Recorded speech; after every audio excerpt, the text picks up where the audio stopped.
Okay, I think I'm recording right now. Alright, so welcome back to part 3 of the guide. We're just going to go ahead and finish up the rest of the run today, which is the last area of the game known as Island.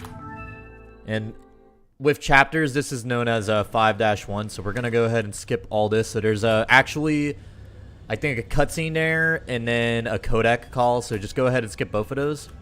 So right off the bat, we're just going to go ahead and dip man to Incendiary right here. Drop down over here.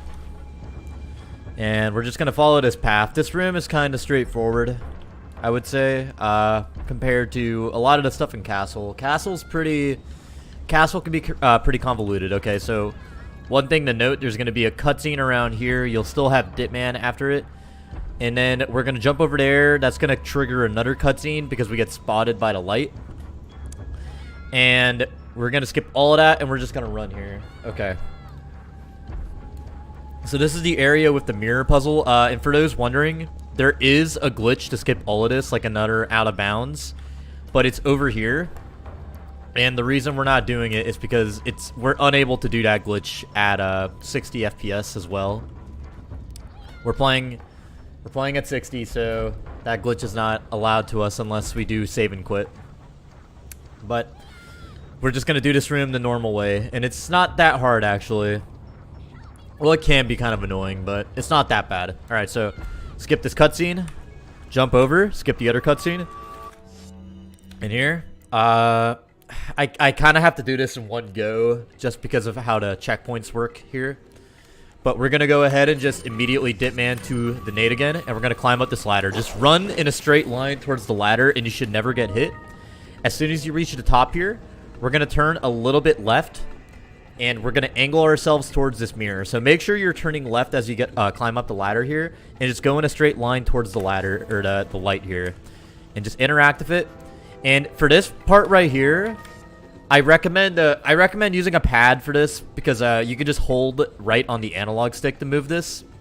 Rather than like turning your mouse. But if you did want to use the mouse, there's a way to do it kind of fast, where if you just move your mouse very slowly, you can like move it like decently fast.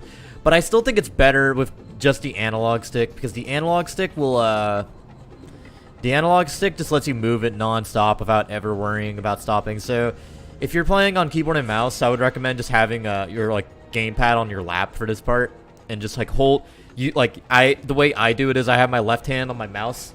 And then I have my right hand, my right thumb moving my analog stick. And we're gonna push it so it starts like around here, I think. So for this puzzle right here, the way we're gonna move it is we're gonna move it all the way to the right. And then once you get to around this rock right here, so try to line up this this little triangle. You see this like little triangle at the top, like the center of the screen right there? It's like an inverse triangle. We kind of want to line it up with this rock right here and then move it a bit to the right, like around here-ish. So it's not like exactly where these two lines intersect. It's like around here. It's like a bit to the right of that, like around here. The game is kind of lenient, but at the same time it's not. But I think this right here is like where it's at. Like it's like here-ish. I'm pretty sure, like right here. Alright, so after we're done with this, we're going to cancel out and we're going to run in a straight line and drop down off this platform. And then, what we're going to do is you're going to run in a straight line. I kind of fucked this up. Let me do this over again.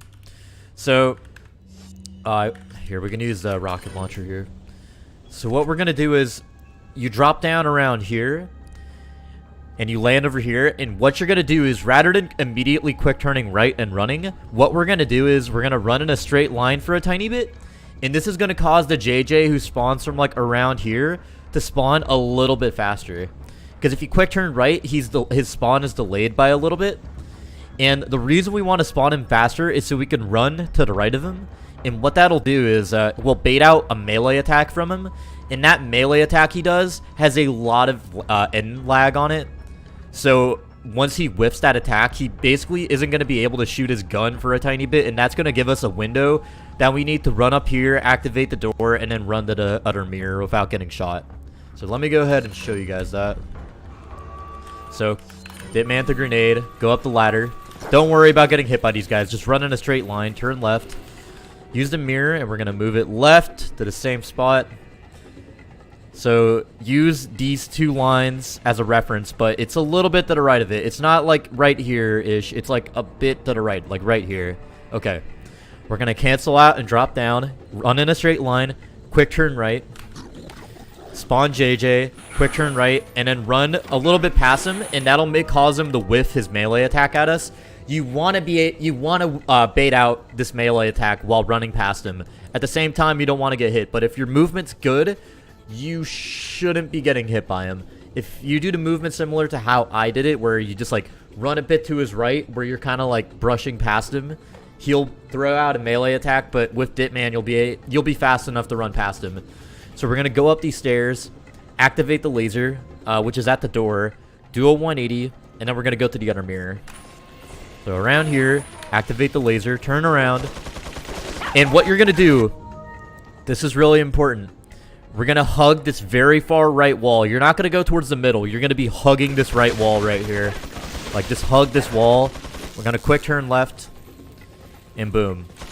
Let me do that again. One more time. Just so you see the full thing in, like, fast motion.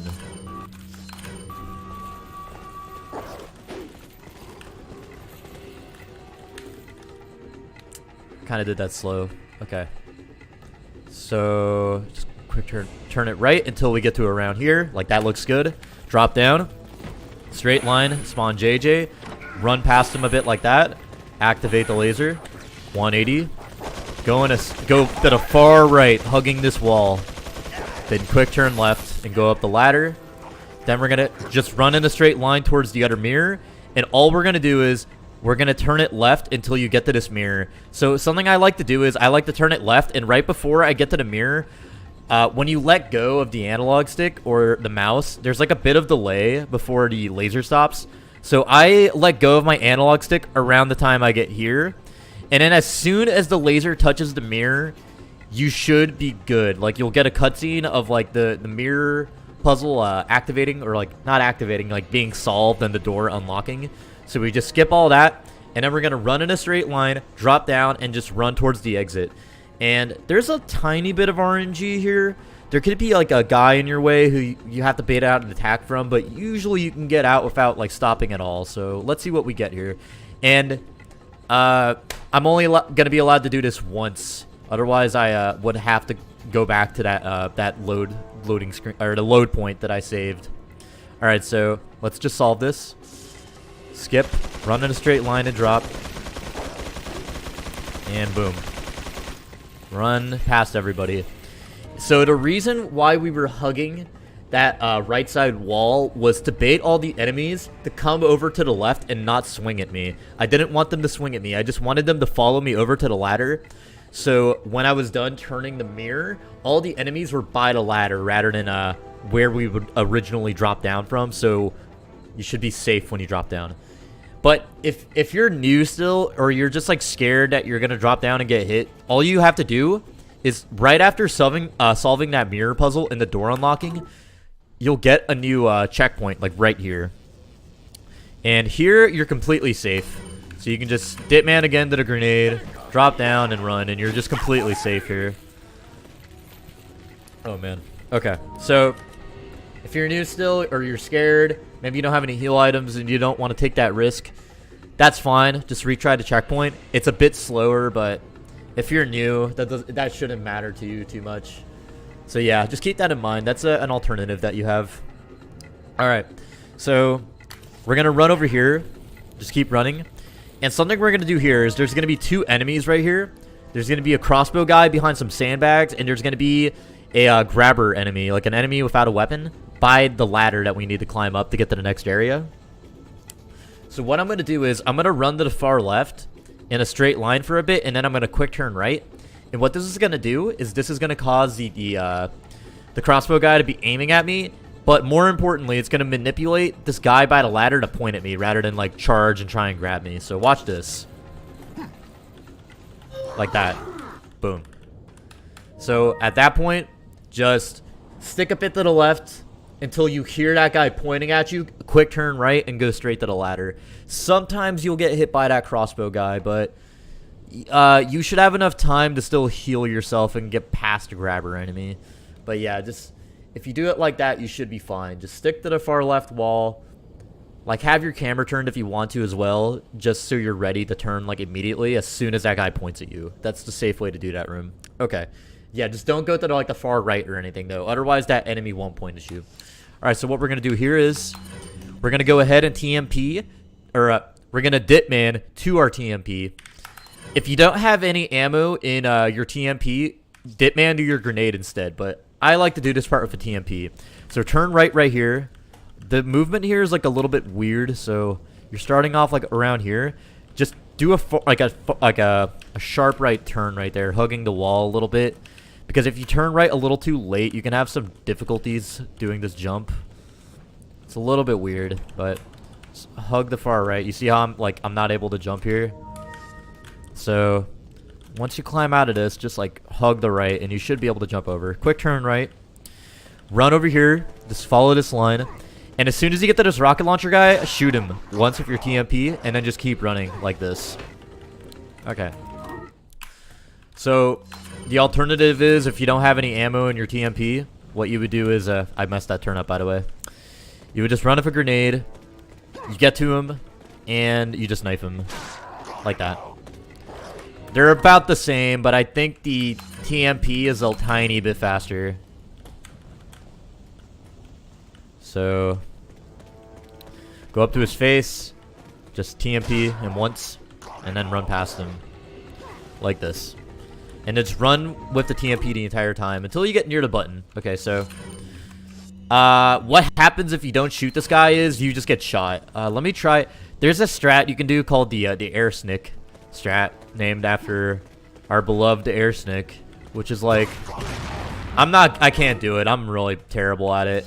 But basically, there's like a point where you can move at where if you back up at a precise moment, the rocket will just go past you. But I don't know how to do it. I don't know.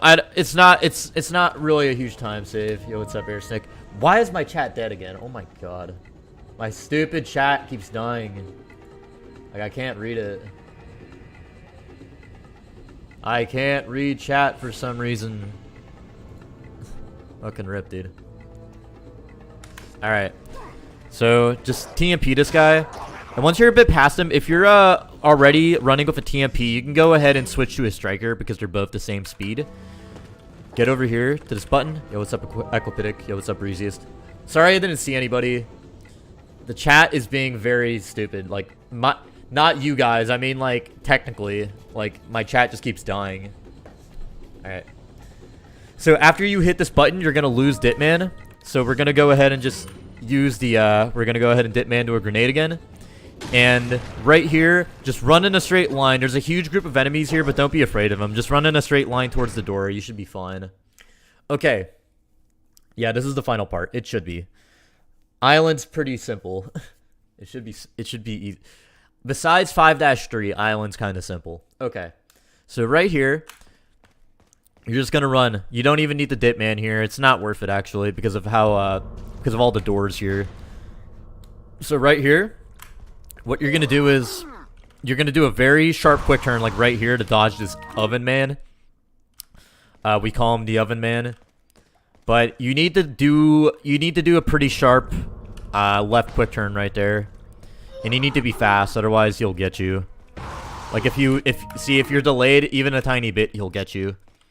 I kind of delayed it on purpose there, but just to show you guys what would happen. But yeah, just run in a straight line here. Don't need the Ditman or anything. But as soon as you get to this little corner here, quick turn left to dodge him. Then we're going to go to the sink, grab the grenade, then quick turn right to this door. Then here, we're just going to keep going, go into this door. If you're fast enough, this guy shouldn't be able to hit you. Get to over here. You're going to get a cutscene where the game is going to forcibly throw up a map. You're just going to back out of that, quick turn left, and go to this door. Next, yo, what's up, Noel? We're going to quick turn left again. And we're going to Ditman to the incendiary. Alright, so this is the shutter right here. The part where, like, the dynamite guys keep throwing shit at you.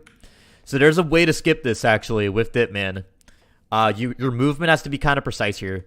But basically, what we're going to do is we're going to go around to where these wooden pallets are right here.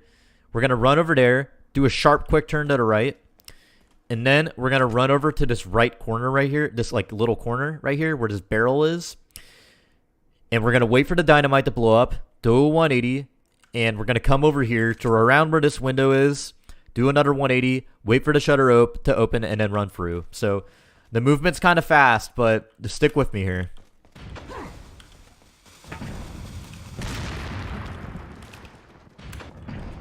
I messed up. Just wait until they throw the dynamite and you can make it fast. Yo, what's up, Gimpy? So I made a mistake there. It's usually not that hard. So quick turn right here. Wait for the dynamite to be thrown. Do a 180. Do a 180 here. And then as soon as they throw the dynamite, just run through. I'm doing good, Gimpy. So quick turn right. Wait for the dynamite to be thrown. 180. 180 again. So you can wait for them to throw the dynamite from there, and you should be able to run past him like that. Just like keep walking backwards until you see them commit to the dynamite throw. So run. 180. As soon as you're in that corner and they've committed to the dynamite throw, just run. The timing's a little bit tight. It's gonna take a bit of practice, but it's not that difficult.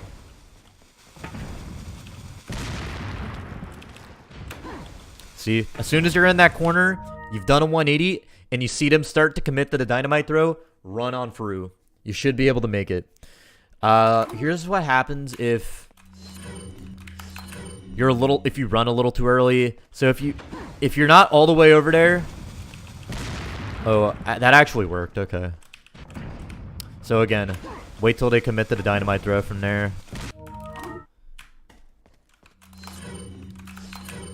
Oh. You want to be Ditman to a grenade. So if you turn a little too early, what'll happen is these guys will throw shit at you. So basically what'll happen is the dynamite will land, instead of landing over here, it'll land like around here, and it will stagger you, and you'll have to re-Ditman.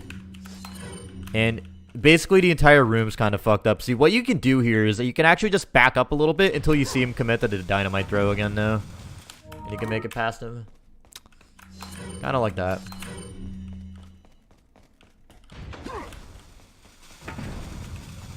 See, I turned a little too early again. So when you're at that corner over there, just wait a tiny bit. And just wait just like a split second. Then run over here, because then the dynamite will land farther away from you and it won't stagger you in this corner, and then you can proceed to do the rest of the skip just fine. But in case you do mess up, just Ditman to a grenade again. Back up a little bit until they commit again to the dynamite throw, and then just run through. Okay. So, right away, we're going to Ditman to another grenade again. And we're going to do some quick turns here.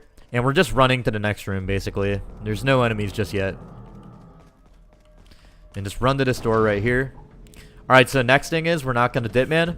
Do a quick turn right here. And we're going to get a cutscene showing the first Regenerator. So the thing of the Regenerators in this game is they're not actually too much of an issue. They're actually kind of easy to deal with because they're very slow and stupid. Okay, so after that cutscene, we're going to run over and activate this puzzle. Okay, so with this puzzle, the solution is 3, 2, 1. So 3 red, 2 green, 1 blue.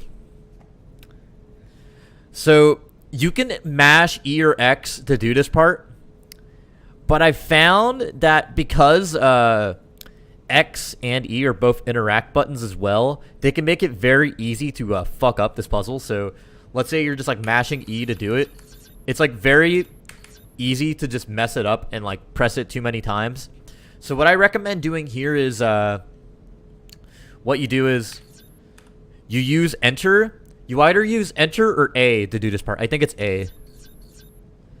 But yeah. Instead of using X on a pad, you use A. And on a keyboard, instead of using E, you use enter. So press enter 3 times here. Go 1 to the right, 2 green. Then 1 to the right, blue. Done. Okay. Yeah, the camera zoomed in on this part for whatever reason. I think it's because like we're against the wall, sort of. I'm not exactly sure why. I've never really noticed this. The camera's just like permanently zoomed in this room. I don't know, maybe it's for like the scare factor because like the regenerators are supposed to be like big and scary. But anyways, once you open this door, just run in, pull out your striker around here, and we're gonna grab this key card on the ground. Alright, after we grab the key card, what we're gonna do is we're gonna immediately dip man to a nade, de-incendiary again, and we're gonna quick turn right. Like that. And just run out the room. Quick turn left here. Boom, run out. As soon as you get in here, this hallway is not going to be filled with regenerators, but they're pretty easy to deal with. So, oh man. I just realized I never got rid of a nade here. Here, yeah, let me do this. Alright, yeah, that'll be fun. Okay. So I got sidetracked a little bit, but as soon as you get in this room again, go ahead and dip man to a nade again, turn left, and around this corner, there's going to be a regenerator. And we're just going to bait out an attack from him real quick. Boom. Be careful with the dunk attack. The dunk attack has a lot of range to it, so you got to be pretty fast in responding to that. Otherwise, they'll get you. And if you're not at full HP, I think it kills you. So be careful with that. So again, just immediately dip man to that. Let me fix my inventory again. So just bait out an attack and then run past him. Open this door, turn right, and what we're going to do here is you're going to open your inventory, go to treasure, and we're going to use the key card to open it. Quick turn right here. Open your inventory again. Use a treasure again to get the waste disposal key. Quick turn left and out of the room. Quick turn left here. Just bait out another attack. This room's pretty simple. As soon as you get to this door, what we're going to do is we're going to equip our striker and then open the door with the waste key we just got, and boom.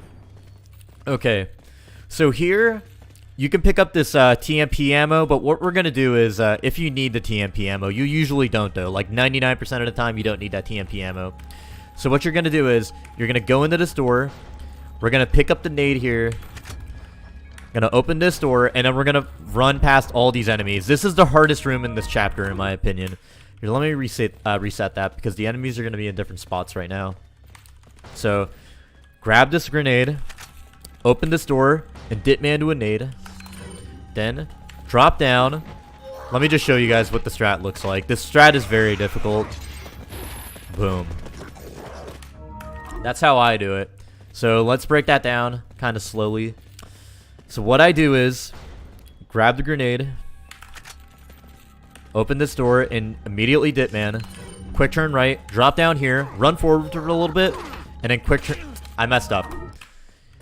Sometimes the crossbow guy is very fast. The crossbow guy is the most dangerous part about this room by far. He is very fast sometimes.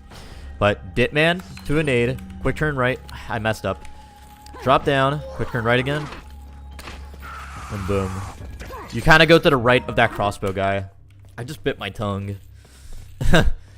So it's making talking a little bit difficult right now, but grenade, open the door, dip man, drop down, run forward for a little bit while holding upright, and then quick turn right to go past this crossbow guy and just run past these guys. You're just running to the right of all the enemies. You run to their right, and just this one giant curve around the room. Yeah, let me get that. So again, run forward for a little bit, quick turn right, and boom.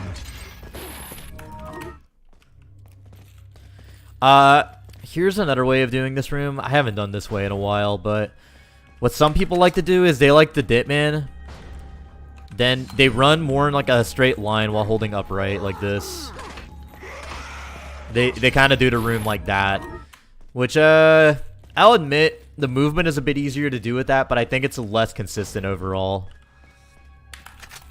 Because you're kind of likely to get hit by the crossbow guy with this strat. So you hold upright, run past the enemies like that. I don't know. I'm not the biggest fan of this strat, but if you want to do it that way, you can. You just hold upright as soon as you drop down. You're running at full health with an incendiary. Yeah, you can do that if you want. The way I do it is a little bit harder to do execution-wise, I think, because you need to pay more attention to your quick turns and where you're, like, turning around and stuff.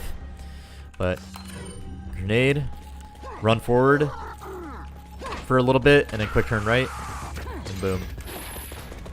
Oh, there is a safety strat in this room that you can do. If you want to be, like, super duper safe while doing this room, what you can do is, as soon as you open this door, Ditman,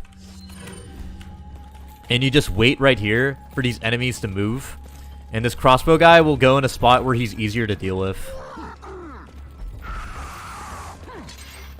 You see? If you want to do that, I am not a fan of that strat though, just because it costs so much time. But if you just cannot do this room, then just know that that strat's available to you. Yeah, you see how I got hit there? Because I got stuck on that enemy. That's why I'm not the biggest fan of that strat. It's very easy for things to go wrong with that strat, but let me try my strat again. But like I said, this is probably the hardest room in this split by far. But yeah, like that. And boom. Then we're going to run in a straight line. If you use the flash at Novice 3, like 2 flashes at Novice 3, or you didn't grab the flash in 4-3 in the mine area, that was in the barrel, you know, before we like cranked open that little hole in the ground. There's another flash you can grab here inside a locker. It's right here. So if you didn't grab it there, you can grab it right here. That one's a little bit safer, but it's slower than the one at the mine. But just so you know that it's there. Something you can also do is you can open that that locker first if you don't have room in your inventory for the flash. And you can just get it later because we are going to backtrack to this area in a little bit. But yeah, just know that it's there. I'm not going to get it because I have enough flashes. Then we're going to go out that door. And we're just going to go in a straight line to this door. Quick turn right here. And as soon as we get to this door right here, I like to equip my striker. We're basically going to open the door and then immediately quick Ditman to our rocket launcher. Not the grenade, the rocket launcher. So equip your rocket launcher. I'm going to run forward a little bit. Then I'm going to quick turn right. And you're just going to run past all these enemies. Here, I'll do that at like 2 or 3 times. But yeah, and then you just run to this door right here. Quick turn right. Equip the striker at the door. Open it. Ditman to your rocket. Quick turn right. Boom. As long as you go with the right side, you should be able to run past all the enemies here. Just run past all of them. So, quick turn right, and just go to the right of all these enemies. Or like, you just go to the right side and run past all of them. This room's a lot easier than it looks. Something you can also do instead of quick turning if you want, is you equip your striker here, open the door, turn Leon a bit to the right, then equip your rocket launcher, then just run while holding upright. Let me do that again. So,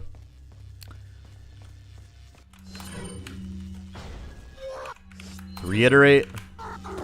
You can either do a quick turn or you physically turn Leon right before Ditmanning. So we go to this door, open it, hold up left, and then run to this door. Okay. So before we do this part, I'm actually going to make a save over here, because I kind of want to show you guys something later. Also, there's an herb in here if you need it. Let me see, though. I need to make a save here. Right there. So, you don't need to do this, obviously. But just know that the green herb is there in case you need it. Okay, so as soon as we get in this room, run in a straight line, open this door. After we pass, like, where the end of this door is right here, we're going to get a cutscene showing an Iron Maiden spawning, which is like a regenerator, but with like spikes on it and stuff. And what we're going to do is we're going to just shoot a rocket launcher at it. So there's a couple ways you can shoot them. Here's the easiest way to do it. So you skip the cutscene, you hold upright, and then you just fire your rocket instantly once you're at this like open door frame. So like this. And that'll kill him. You don't have to shoot him directly. You just got to shoot the wall near him, and that'll do enough damage to kill him. So open it, hold up right while skipping the cutscene, and then just shoot your rocket like around here. Just like fire it immediately. Get to around here, quick turn or do a 180, and just mash E or X until this key card spawns, and then just run out the room. That's it.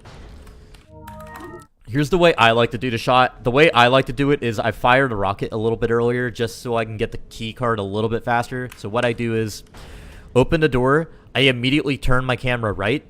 I move forward, skip the cutscene, and then just quick turn and fire the rocket immediately. Not like that. I messed up. So you run a little bit while like this and like this. This is the way you fire it. I fired a little early. I never actually tried firing through this window right here. I don't think you can fire past it because the hitbox on this is so big. Yeah. On 60 FPS at least it is. Alright, so this is the way I like to do it. I did it the wrong way there. I didn't have my camera turned a little bit to the right. Have your camera turned to the right and just fire it through this door. If you hit that wall, you're good. And boom. 180. Mash while you're waiting for the key card to spawn here. And then run out. And we're done. Okay. Oh, I'm actually gonna make the save right here. This will be faster. Okay.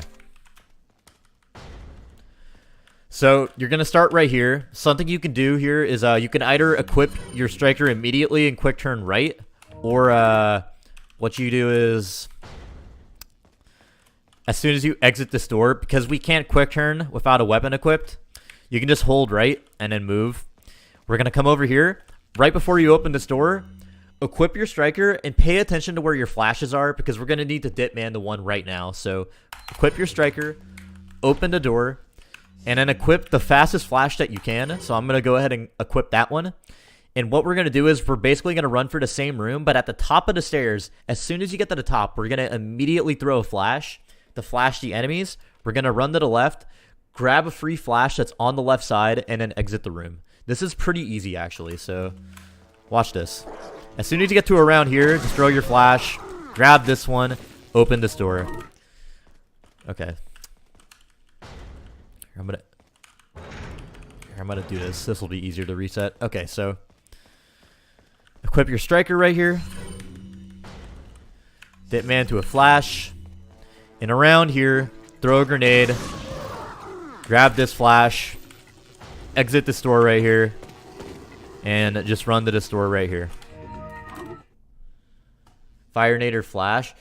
Nothing. The incendiary is faster, but it's because in this room we need to use a flash to flash the enemies. That's why we dip man to a flash. So use a flash, run up here to where your grenade will land in front of all of them right here. So like near the top of the stairs.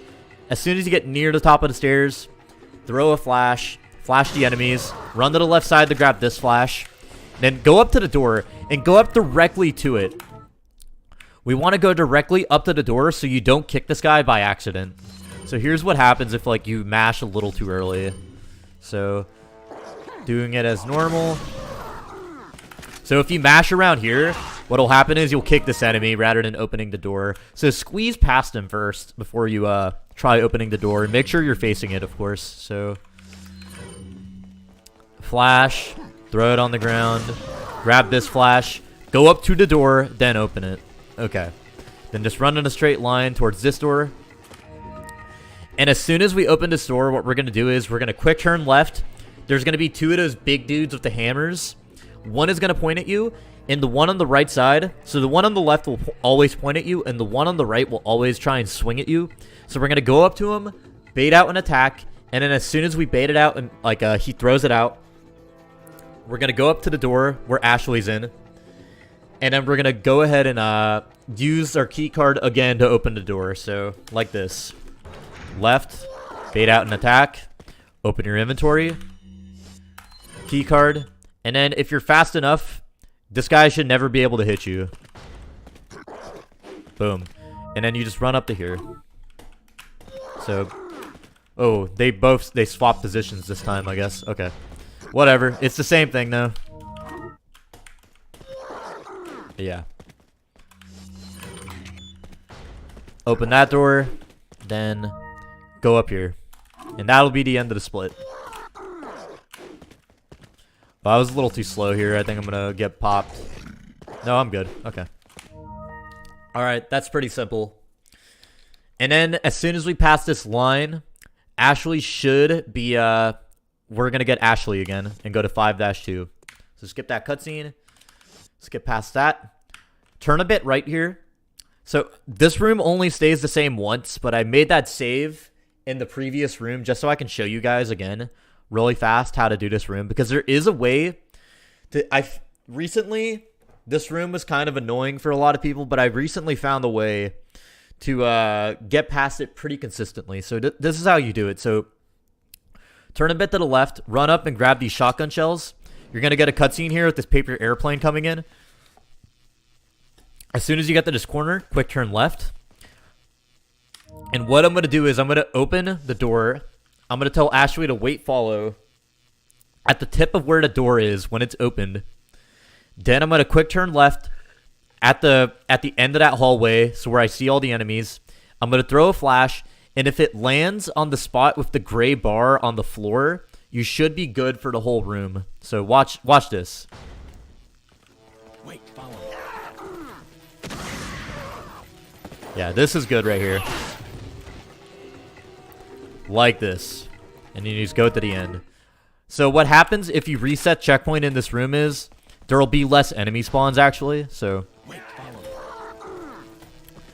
There's going to be 2 less enemies here. So instead of like there being like a shield guy plus another guy and then 2 guys back here, there's only the shield guy and then that 1 guy back there. That's why I made the save, so I can show you guys how to do it again. Like, just break it down step by step. Because that room's a bit difficult to do. So let's get past all this again real quick.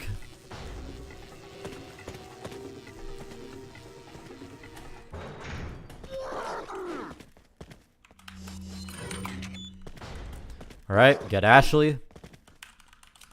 Alright, so turn left, grab the shoddy ammo, skip this cutscene, quick turn left here.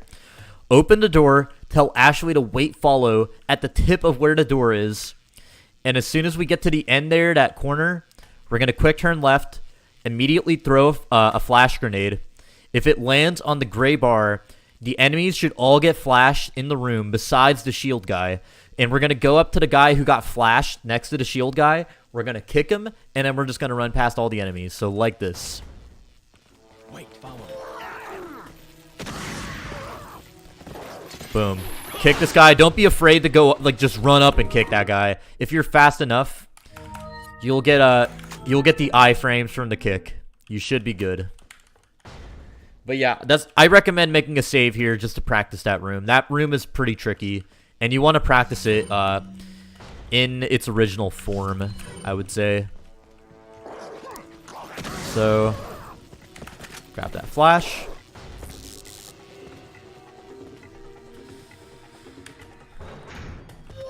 Bait out this attack. Open this door. Just grab Ashley. Turn left. Shotgun ammo. Skip cutscene. Quick turn left. Open the door. Tell Ashley to wait follow at the tip of where the door is. Quick turn left at the corner. Throw the flash. Hopefully, practice getting your flash onto that gray bar that you see on the floor. That's where you want it to land.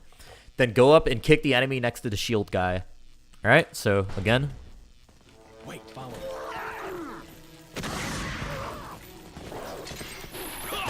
Boom. If you messed up your angle, what could happen is one of these 2 guys back here could not be flashed. So after you deal with the shield guy or get past him, what you're going to need to do is you're just going to need to bait out an attack from one of these flail guys. Bait out an attack, then run past him. It's pretty hard, but again, that's why I recommend practicing this room a lot. You'll eventually get the hang of it, but this way that I just laid out is like 99% consistent. Like, ever since I found this setup here, like, I've never had issues with this room again. It's it's pretty consistent, I would say. But yeah, that's the way I do that room. So go up here, and before you get to the store, what I like to do is immediately equip your striker. Pay attention again to where your flashes are, because we're going to need to immediately dip man in the next room. Alright, so open the door.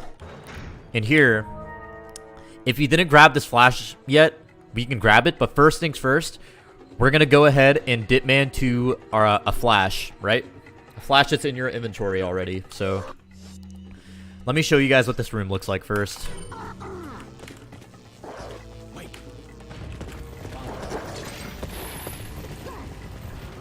That's what that room looks like.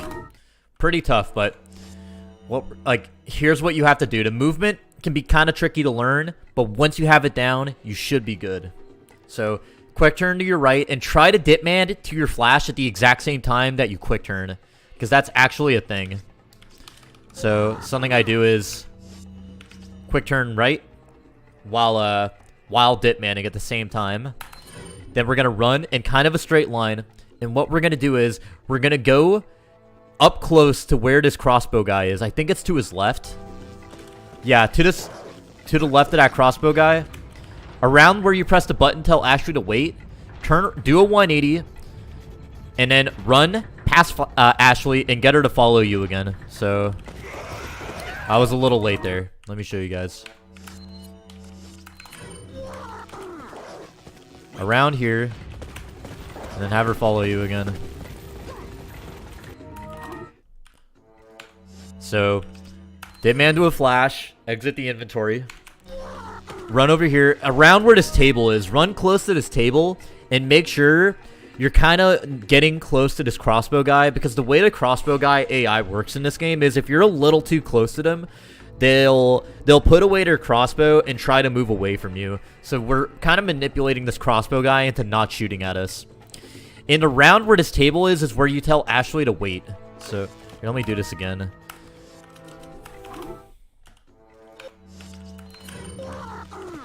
Like, wait around here. Tell her to follow you again. Run kind of in a straight line, and when you get near the wall, quick turn right. So, wait. Follow. Boom. And Ashley doesn't need to be with you, but we don't want her to get hit by one of the enemies in the room. So, again, quick turn right while dip manning. Run to the left of these guys. Wait there. I messed up. Wait at where this little table is. Wait. Push the button. Run past these guys and tell Ashley to follow you again. Quick turn right near the door. So, wait. Button. Tell Ashley to follow. Run towards the wall and quick turn right, and boom. You should be scot-free here. So, dip man to a flash. Wait, button. Turn around. Tell her to follow you again. Run towards the wall, quick turn right. Wait. Follow. Sometimes this crossbow guy won't move around, which is kind of scary. I think I'm messing up. But yeah, he's still not shooting. Nah, it's not a super big deal if she takes damage, but it makes the next couple rooms kind of scary, in my opinion. If you're fast enough, Ashley shouldn't even get grabbed here. But yeah, wait, button,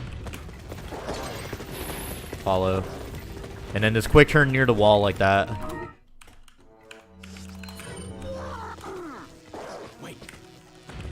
Follow. Quick turn right near the wall. Boom. Oh yeah, keep in mind, by the way, there's a green herb right there, as well as an emerald here if you need it for extra money. Okay, but one more time. Wait. Follow. So around the time you pass that table again, you just tell her to follow you again.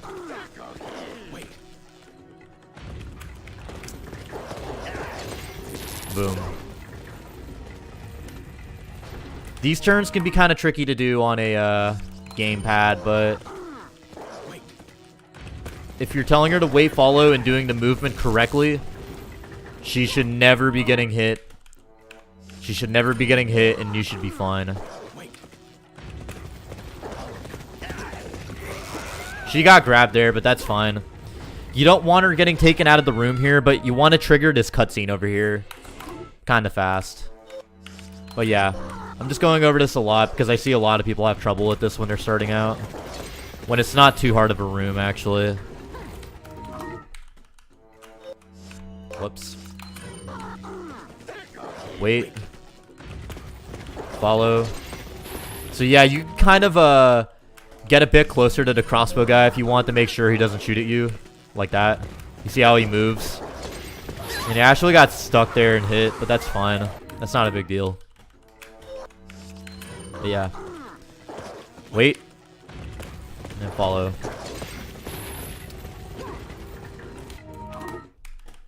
Alright, one more time. Wait here. Press the button.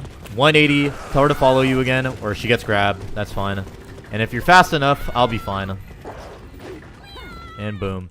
Just trigger this cutscene, and Ashley will be with you again. So if you're fast enough, and Ashley didn't get grabbed like super early, if you tell her to wait by where that table is, where I tell her to wait, then she should never get carried out of the room if your movement's good enough and you don't get hit and all that.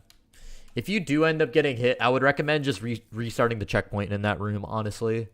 Just like retry checkpoint and try it again if you do end up getting hit. But yeah, that's that room. Okay, so now we're in the dump area, like the actual dump area. So what we're going to do is we're going to run upright, activate this switch. There's going to be a cutscene of this Iron Maiden spawning. Skip that. We're going to hit the switch. We're going to tell Ashley to wait, follow here. Then we're going to start pushing this block on the right side. I mean, it's only 4 p.m. where I am, Korak, so I'm sorry your time zone doesn't work for me. Alright, so hold upright. Press that. Skip the cutscene. Press this button on this lever on the right. Tell Asher to wait, follow, and then start pressing the... I messed up, but you want to start pushing that box on the far right side so Ashley gets on it sooner. Because remember, Ashley's always to our left. So if we start pushing on the right, Ashley will start pushing a little bit faster. So press that. Skip cutscene. Press that. Wait, follow, and tell Ashley to... And then start pushing on the right side. And just keep pushing until this is done. Then right here, we're going to tell Ashley to wait, follow. Like, do it like 2 or 3 times, I would say. If you want, there's a green herb right there. Yeah, that's fine, Horax. Grab the herb if you want it. And then what we're going to do is we're going to throw a flash to stun this Iron Maiden right here. I prefer throwing it up a little bit, just so you have more time to move. So, skip cutscene. Lever. Wait, follow. I messed up. And the reason we're telling her to wait, follow is so she starts pushing sooner. Like that. And then push on the right side. And just keep going. Then wait, follow so we can aggro this Iron Maiden that's over there. Go ahead and grab that herb if you need it. What I like to do is I like to tell Ashley to wait while I'm throwing the flash. But you don't have to if you don't want to. Aim your flash a little bit up and then run past this Iron Maiden. Push this box 3 times. So wait for the audio cue 3 times. Quick turn right and then go out the door. So do that again.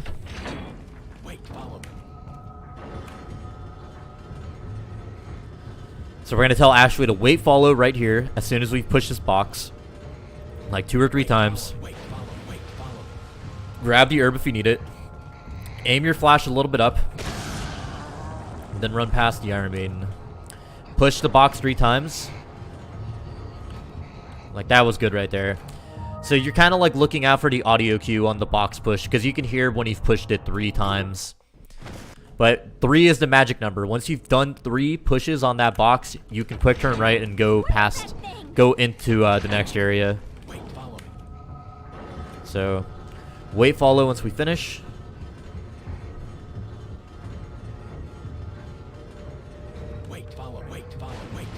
Grab the herb if you need it.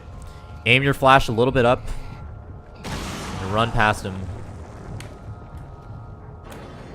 2, 3. Boom. Let me show you guys a separate strat right here. There's actually 3 ways to get past the Iron Maiden here.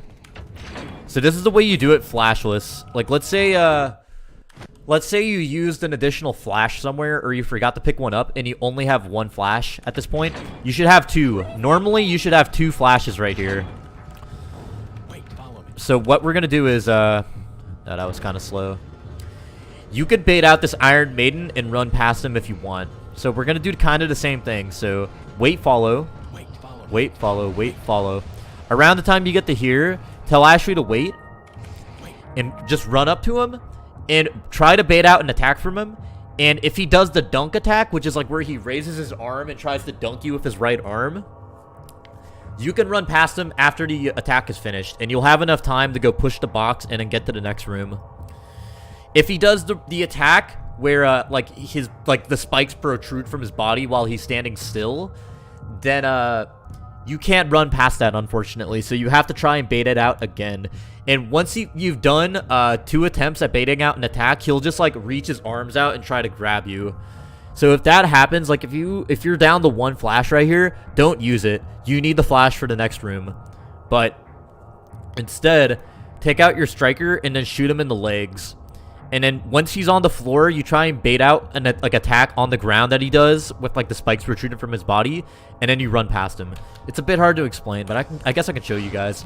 Here, he did the dunk right there on the first try, which is a good RNG. So let me try again. What is that thing? You're just doing this room the same every time up until the Iron Maiden. But okay. Wait, follow, wait, follow, wait, follow. I like to tell Ashley to wait around here. Wait.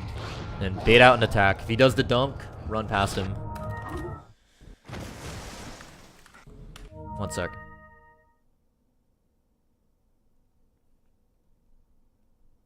I got a text from somebody.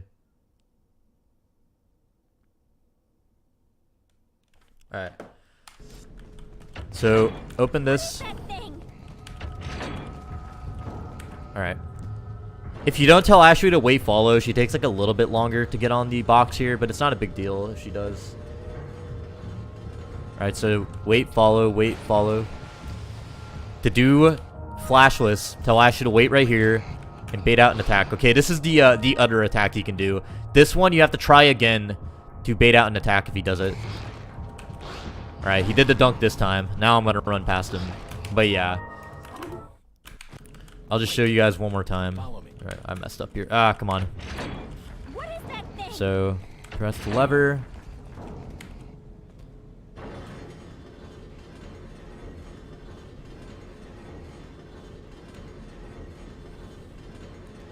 Okay, wait, follow, wait, follow. And again, flashless, wait. Bait out the attack, and then run past him. Watch, you should have enough time to get past him.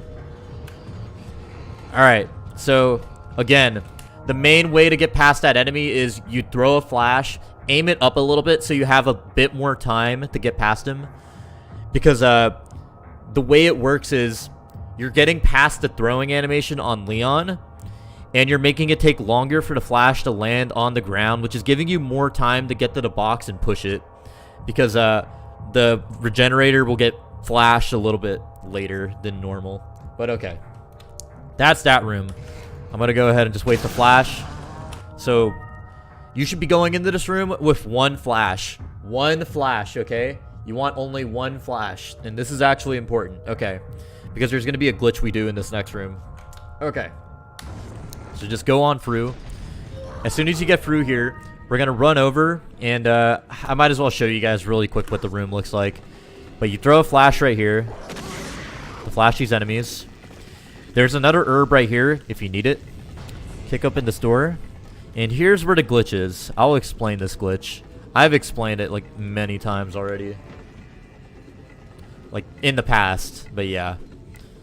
Basically, we're having Ashley stay in place without us telling her to wait. And that'll make this room much easier to deal with than normal. Look, there's a gate here. But yeah, this is what the glitch does in this room. This is the Wrecking Ball room glitch, as we call it, because it's a glitch that we use in the Wrecking Ball room. It's the only place where we know it's useful. And that's the way it is. I'll tell you guys how to activate the glitch in a little bit. But you're basically just waiting here, and then you press that 3 times and then leave. Alright, that's that. Okay. So, you're going to start this room off the same way every time. You throw a flash at these enemies, and you should always be empty after that. You should have no more flashes. So the bottom right corner where your health meter is should say empty, like that. Go to the left of these guys so Ashley doesn't get stuck on him. Go ahead and grab that herb if you need it. Then run over here. And before you drop down... Alright, so something I should mention right away is this glitch does not work on keyboard and mouse. On keyboard and mouse, you're going to have to switch to a controller for this part. Like, 100% you have to use a gamepad for this part. And the reason why is because this glitch doesn't work the same way on a mouse and keyboard as it does with a controller. And we can't... So when we're doing this glitch, we're not allowed to run while we're on the keyboard and mouse. But on a gamepad, we can do the glitch while running with Leon. That's why you need a gamepad. Okay, so the way it is, I'm going to show you guys how to do it on a Xbox 360 controller, but you can do it on a PS4 controller as well. And I'm pretty sure this glitch, I'm pretty sure, works on every version of the game. It should. So if you're on PS4 or Xbone, this glitch should work just fine for you. Okay, so we're going to do a 180 here. Hold the knife up to Ashley, and then hold your aim button while you're holding the knife over Ashley. And if you do it correctly, Ashley should not get up. So even though we're not holding anything over Ashley anymore, she'll still be like that, curled up in a ball. So even like you can run around like over here still.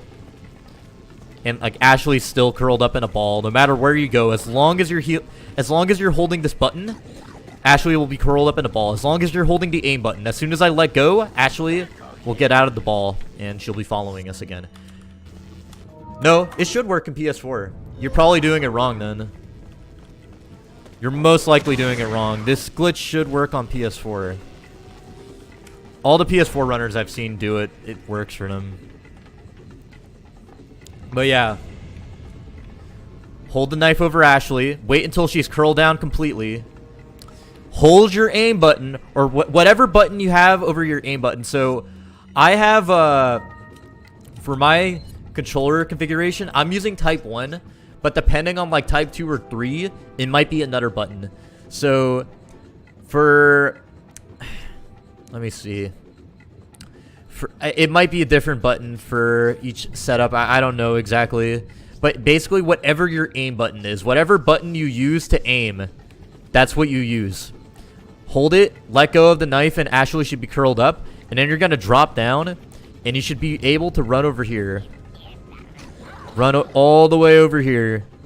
And Ashley will still be curled up in a ball, like up top.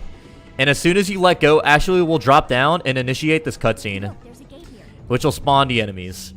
And if you do it correctly, all the enemies, if you're standing like around here while Ashley drops down like that, all the enemies should not be aggroed onto you like that. So in fast motion, what we're going to do is, and again, make sure you're using a pad. Turn around here. Hold the knife over Ashley. Hold your aim button. Don't let go of the aim button. And drop down. Run over here. Run to this lever. And once you've pressed it once, and also, let this cutscene play, by the way. This cutscene doesn't actually waste you any time. Let this cutscene play completely. Then let go. And have Ashley drop down. And as soon as she drops down, skip this cutscene. And there we go. Then just keep pushing the lever until you've done it 3 times. Yeah, what happens if you tell Ashley to wait is you immediately get the cutscene while dropping down. She needs to still be following you. So you just wait to do it 3 times, then run to the exit. Okay. So, here's what happens if you, just tell Ashley to wait. you will immediately get the cutscene as soon as you drop down. You see? And that's what happens if you tell Ashley to wait. We need her to follow us, so we delay that cutscene from happening. So, throw a flash. Make sure you have nothing equipped. It just says empty, and you don't re-equip anything. Come over here. Hold the knife over Ashley. Hold right trigger to aim, or whatever your aim button is, and drop down. Run all the way over here, and position yourself the way I'm positioning Leon here, where you're hiding behind this pillar so the enemies won't get aggroed onto you. Turn them a bit left until you can use this this crank right here. And make sure you don't press your cutscene skip button. So let this cutscene play, and don't press your cutscene skip button. If you press your cutscene skip button early, like what'll happen is see, even I pressed the cutscene skip button right there, and even though Ashley didn't drop down, it triggered the cutscene anyway. This area is like really buggy for some reason. So what I recommend doing if you're on a pad is you have 2 buttons for interact. Like you have like your X button for interact, but you also use like Y button or B button to interact with stuff. That's what I recommend doing. So on my gamepad layout, I'm using Y to press through that to get through those prompts. So drop down here just so I don't press X or anything. But yeah, do the interact button, because if you what happens is if you have X bound to cutscene skip and interact, is what you'll be doing is you'll be triggering those enemies to spawn earlier. And we don't want that. We want the enemies to spawn at like around the same time Ashley drops down. So if you press cutscene skip button while you're down here at any point, you'll get the enemies to spawn. So when you're doing key bindings for your gamepad, I highly recommend that you have 2 buttons set for interact. Put one on Y and get rid of your map button or something, and use Y to interact instead, and just use it for this room, and that'll make it so you don't get memed here, if you're wondering why. So I highly recommend using Y for interact. So you have X and Y bound to interact. That's basically it. Okay. I just wanted to mention that. So make sure you're not pressing your cutscene skip button while you're interacting with this crank. Okay? So we're just going to press it. Oh, I accidentally pressed it right there. But what happens is, yeah, I messed up there.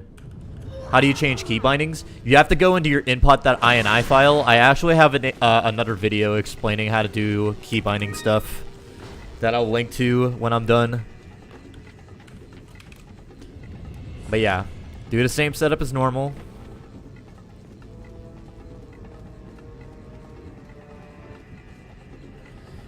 Use your free interact button to interact with that lever. Let this cutscene play because you don't lose any time while it plays. And as soon as it's done, let go of your aim button and let Ashley drop down. And this is where you skip the cutscene. And there we go. And then you just wait by this crank. And like, if you're like out of range of it, just like just kind of like get yourself in the space right here. Oh yeah, what's up, water juice? Yeah, and you just wait until you press it 3 times and go through the door here. Okay, that's that room. So yeah, I wish I had shown you guys what would happen if you use a keyboard and mouse, but trust me, it doesn't work. You can try it for yourselves. It doesn't work, unfortunately, just because, like, I don't know, the mouse and keyboard controls are really buggy. So you have to use a gamepad for that room. And just remember, I highly recommend taking out the map button because you never open up your map during the speedrun.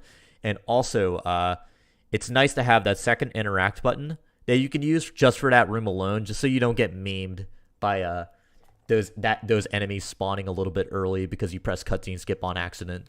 But yeah, play around with it yourselves. You'll find what I'm talking about. I don't want to dwell too much on that room, but that's how that works. And okay, next room is the double regenerator room. So as soon as we come in, we're going to tell Ashley to wait follow. And what this is going to cause is this Regenerator who is behind this door to get aggroed onto us early. And he's going to open the door for us, which we want. And we're just going to bait out an attack from him and run past him. So like this. Wait. Follow me. Wait. Bait out an attack and boom. Wait. Follow me. Kind of like that. Wait. Follow me. I tell Ashley to wait while I'm baiting out the attack just so she doesn't get hit by accident. And then as soon as I start moving, I tell her to follow me again. So run past him, hang left here, go left.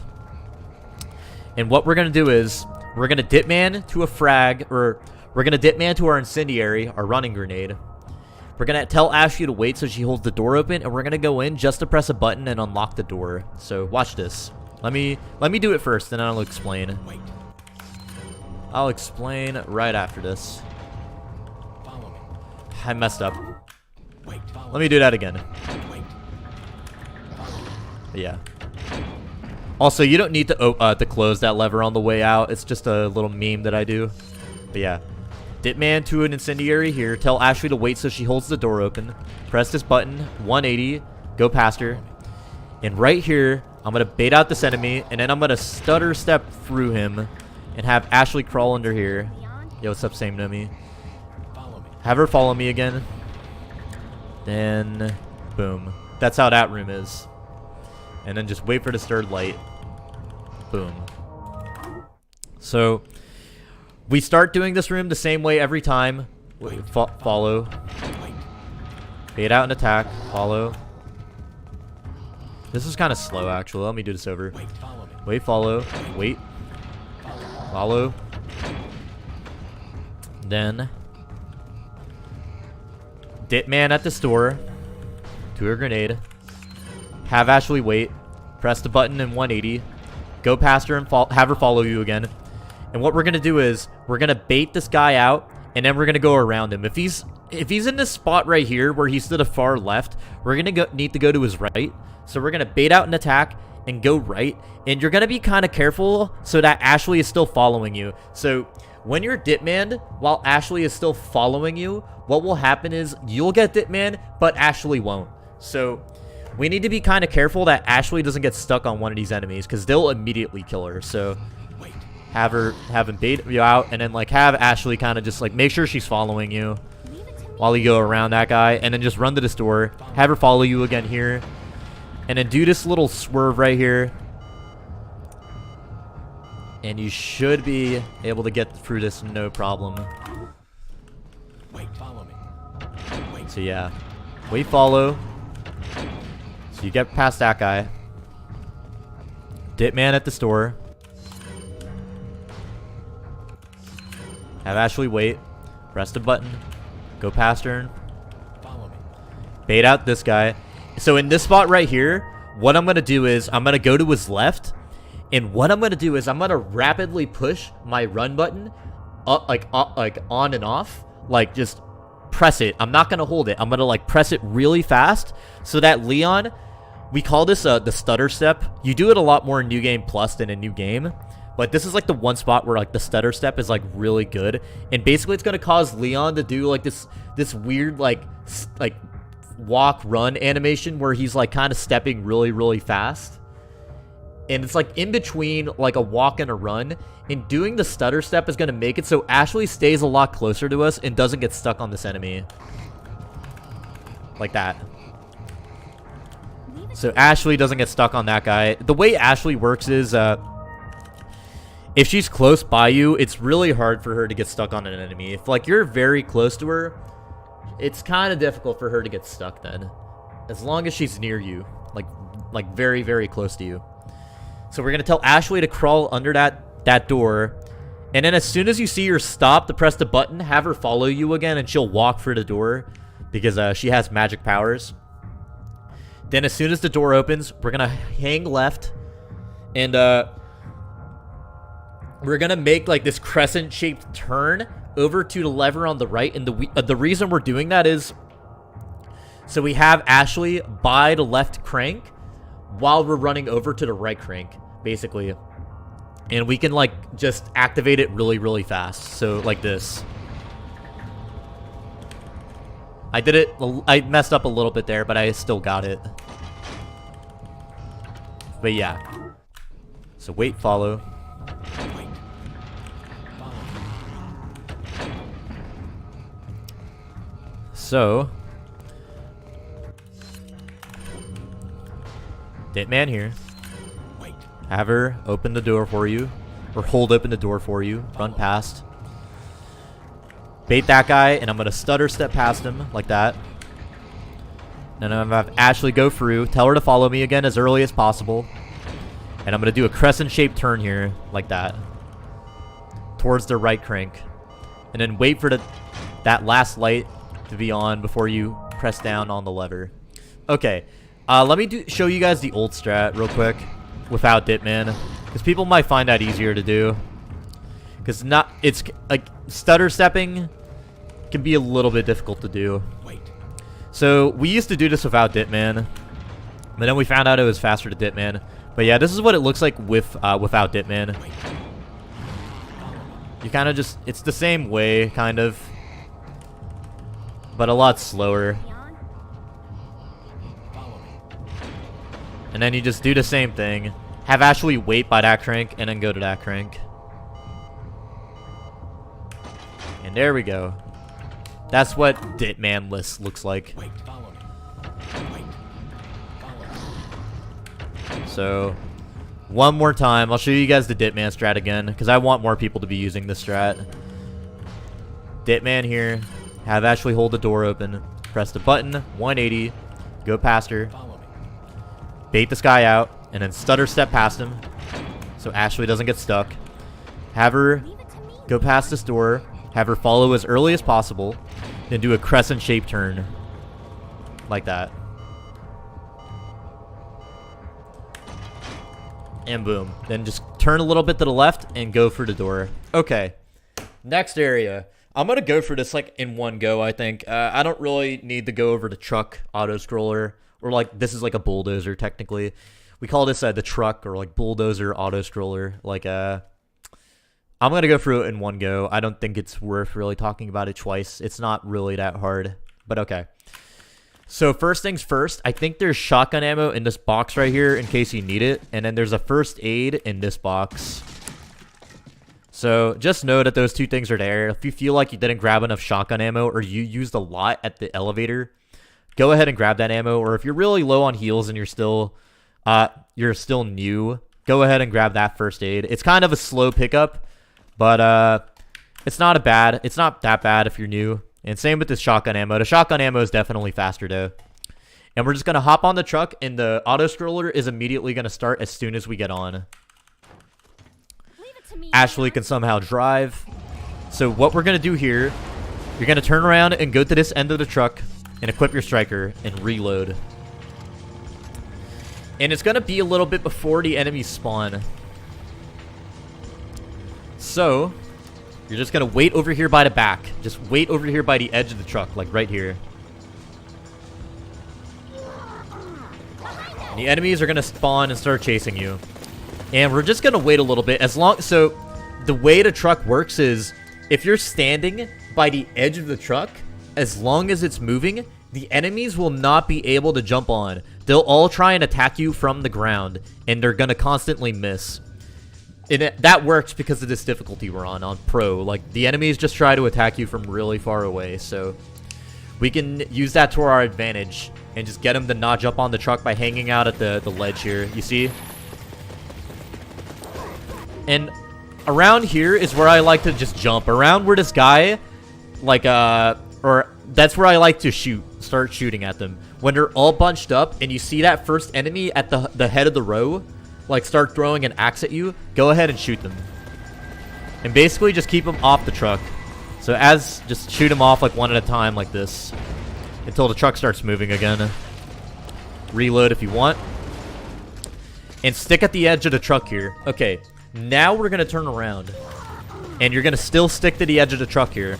Like, just keep walking backwards, stick to the edge, and the enemies should not be able to jump on. Okay, 2 enemies are going to drop down here.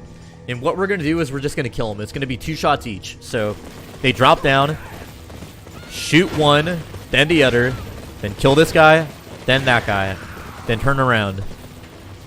And what's gonna happen is all these enemies who are following you are gonna get like bugged. Like their AI is gonna go backwards for some reason.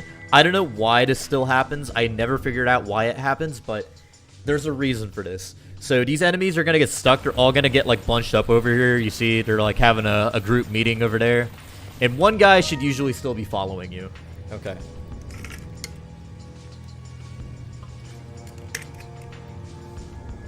Next thing is, there's going to be a truck here that's going to try and ram us. And we're just going to shoot him 4 times, I think.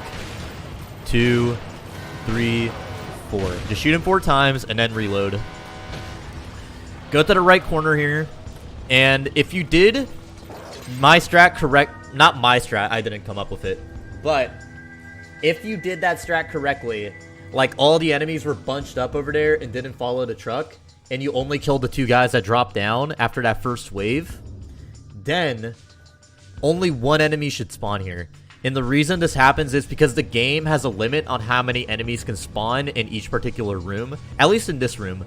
So all those enemies back there who got stuck, they're still counted as like loaded in for some reason. So the game basically won't spawn any more enemies over here. So it'll only spawn 1 enemy because only 1 enemy died to the truck. So if you do that strat correctly, you'll usually only get 1 guy spawning here. But if you didn't do that and you just kept killing guys as they jumped on the truck and stuff, then more enemies will jump down here. So if they do, just shoot them off. It's pretty easy to deal with them. But I only have 1 guy, just this guy, and then I'm just waiting for this truck because we're gonna need to shoot it again. So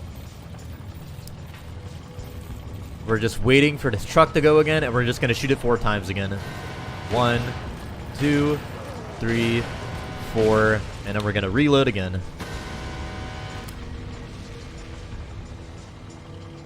Around here, we're gonna get a cutscene.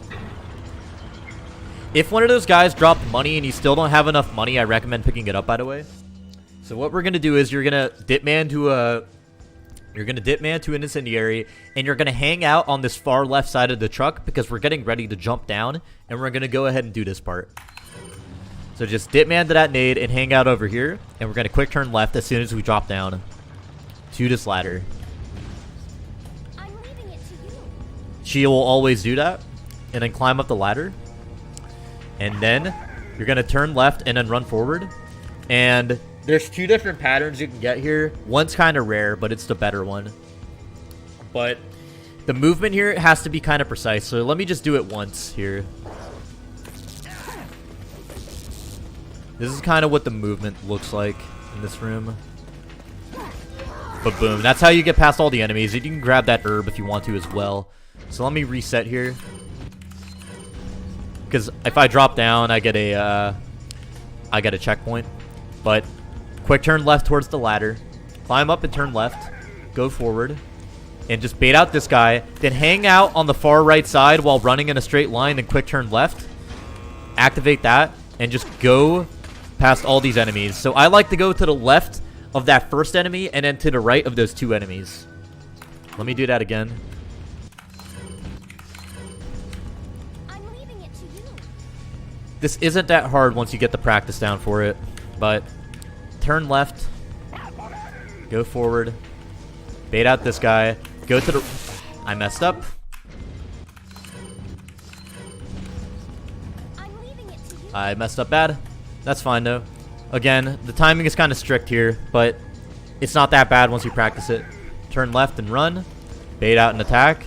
Run forward and go to the right of that enemy and go in a straight line. And activate that switch. Run to the left, the left of that first enemy, and then the right of those 2 enemies. And you should be good. I'm leaving it to you. Okay. So the reason this movement is kind of strict is because if you don't go far right enough, that second baton guy will hit you as you're passing him because he tracks you pretty hard. So you need to make sure that you're going in like a straight line while being at the far right. The rare pattern is where the 2 baton guys here come up to you at the same time and both swing at the same time. Yo, what's up, Hyper Gamer? And the reason it's easier is because the movement isn't as strict then.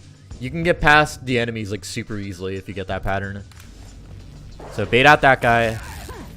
Run in a straight line while going to the right. Activate that switch. Go to this guy's left. Then these two guys is right. Grab this herb if you want and drop down. I kind of would like to show you guys the rare pattern, but it might not happen. That's all good. Oh, this is the rare pattern. See? Both those guys run up to your face, and you can just bait them out and run past them. That's really easy to do. That's really good RNG, honestly. Just makes your movement better. I'm leaving it to you. Okay. Turn left and go forward. Bait out this guy. Go to his left and go right while running in a straight line. And hit that lever. Just run past these guys. Grab the herb if you want it, then drop down. So I'll do it one more time. I'm leaving it to you. I recommend practicing this part a bit because the movement here can be very tricky, especially with this first part. Your movement here has to be pretty precise. See, I almost got hit there. Like, the movement there is, like, very, very precise. Okay. So that's that.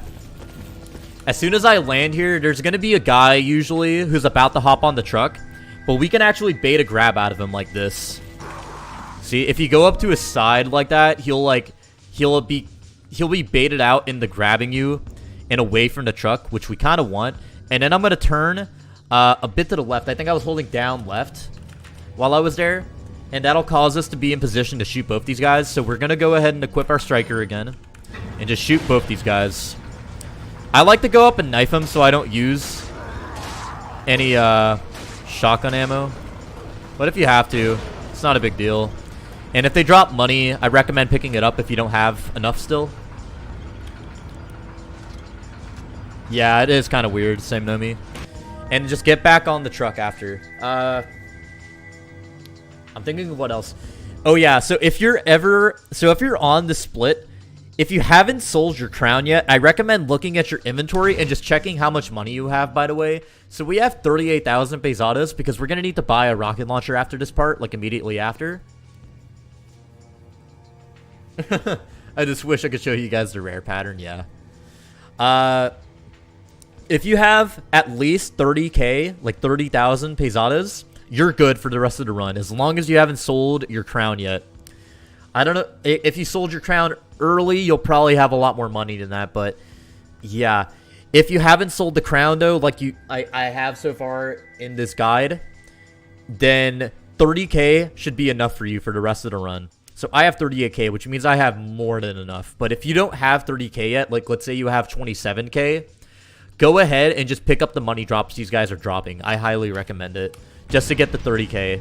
So right here, we're just gonna stick. This is the hard part of the truck, by the way.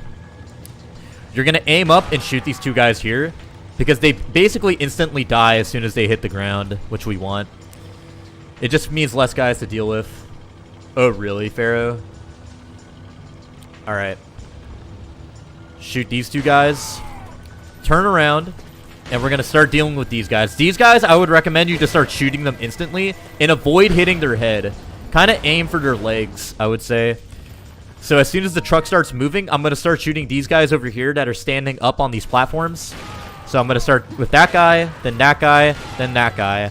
And this guy that drops down should always die in one hit. Turn around over here. So I like to stick over here by where Ashley is, so enemies don't end up in a bad spot.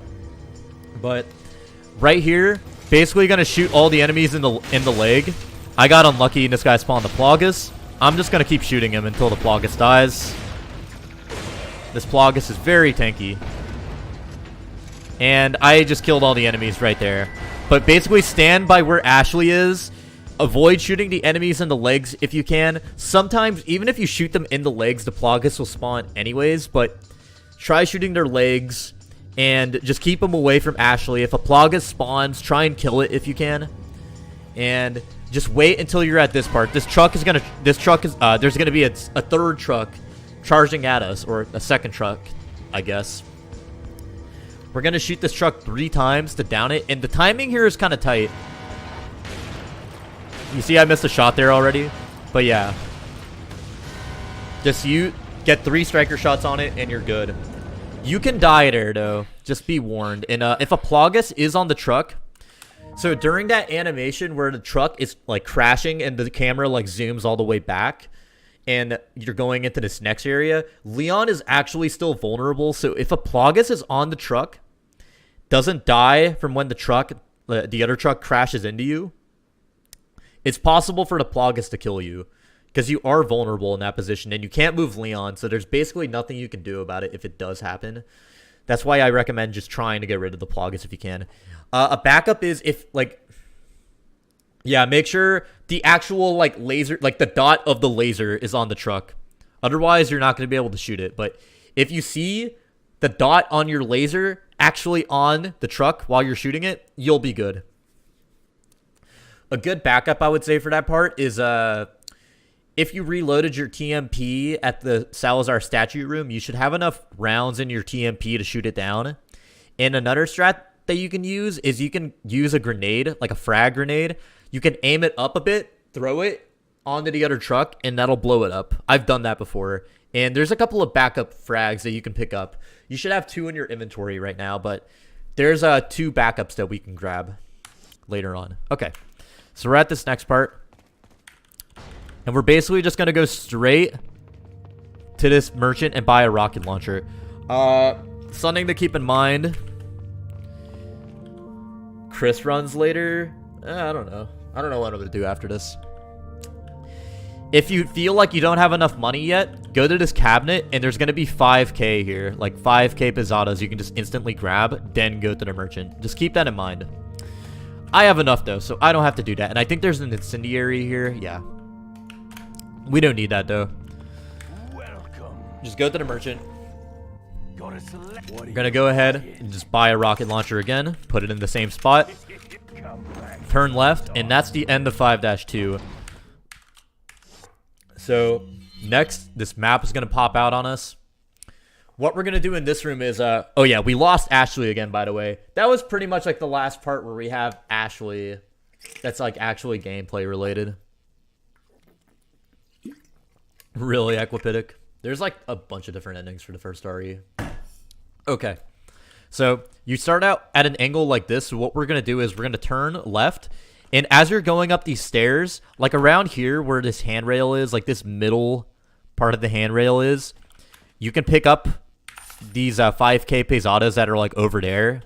So that's a way of grabbing it without having to go around to get it. So you kind of like just run up at an angle like that and grab it and then go for this door while having the striker equipped. And we're going to skip this cutscene right here. We're going to dip man to the nade and just keep going. Open the door here. There's a herb there if you want it. Are some endings faster? Yeah. The bad ending is the fastest in the first RE because it involves you not saving anybody, and you have to fight less bosses that way too. Okay. So open the door, just hold upright, and run past all these enemies. Keep in mind, this is pretty simple, but there is a meme pattern here where this crossbow guy can aim at you early and shoot you through the wall. That's actually a thing. You hold upright, just run past these enemies. He's not doing it right now. I kind of wish I could show you guys. But that crossbow guy you see on the left can literally shoot through walls. It's fucking Monka-S as hell. He's not doing it right now. It's kind of rare. But yeah, if he's just looking at you, you're good to just run through. And we're going to open that door. There's some money over there if you feel like you still need it somehow. We're going to just quick turn right over here, activate this this elevator. And this is where the Krauser knife fight happens. I'm sure most of you guys know about it. And what we're going to do here is, as soon as you get to around here, go ahead and equip your striker again. And sit back and watch the movie. You can just do the QTE trick we've been using throughout the entire run where you just mash both QTE options. Like, watch right here. Watch my input display right here. and you'll pass every QTE. So this part's pretty much just like a sit back and relax type part, even though that's not what the devs wanted. And this is the longest unskippable cutscene we have to watch in the entire game. So you have to watch this entire cutscene every run. Is that what they told you? You're the one who kidnapped Ashley. You got John quick, as expected. After all, you and I both know where we come from. Yeah, if we could skip this, it would be amazing. But yeah, just do the QTE trick here. What do you want? Smash all the QTE prompts. And you should never die. The sample Sadler developed, that's all. Leave Ashley out of this. Oh, I needed her to buy Sadler's trust in me. Like you, I'm American. You're eventually going to watch this cutscene so much that you're going to know all the lines here. Like, you can just, like, recite it in your sleep, pretty much. You got her involved just for that? This cutscene's like 3 minutes long. No, it's like 2 or 3 minutes. It's pretty long. A lot longer than it seems.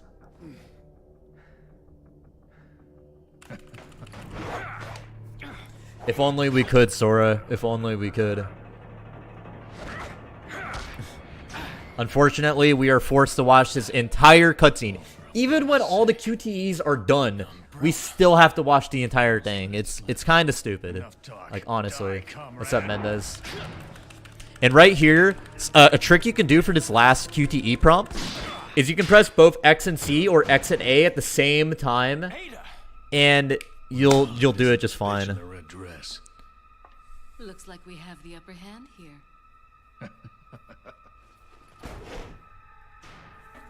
Fuck, Krauser. You may be able to prolong your life, but it's not like you can. So right now, there's no more QTEs in this cutscene, and we still have to watch it. Like, I'm mashing cutscene skip, and we still have to watch it. It's each other? Very fun, engaging gameplay. Maybe it's about time you told me the reason why you're here. Maybe some other time. All right, as soon as the cutscene ends, you're gonna get a codec call. Skip that, and we're just gonna dip man to a frag or our running grenade. Quick turn right here and just go to the store. Okay.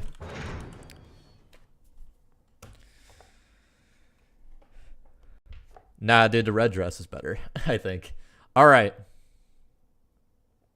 It would probably have to be a separate category, same to me, because it would be modded. All right.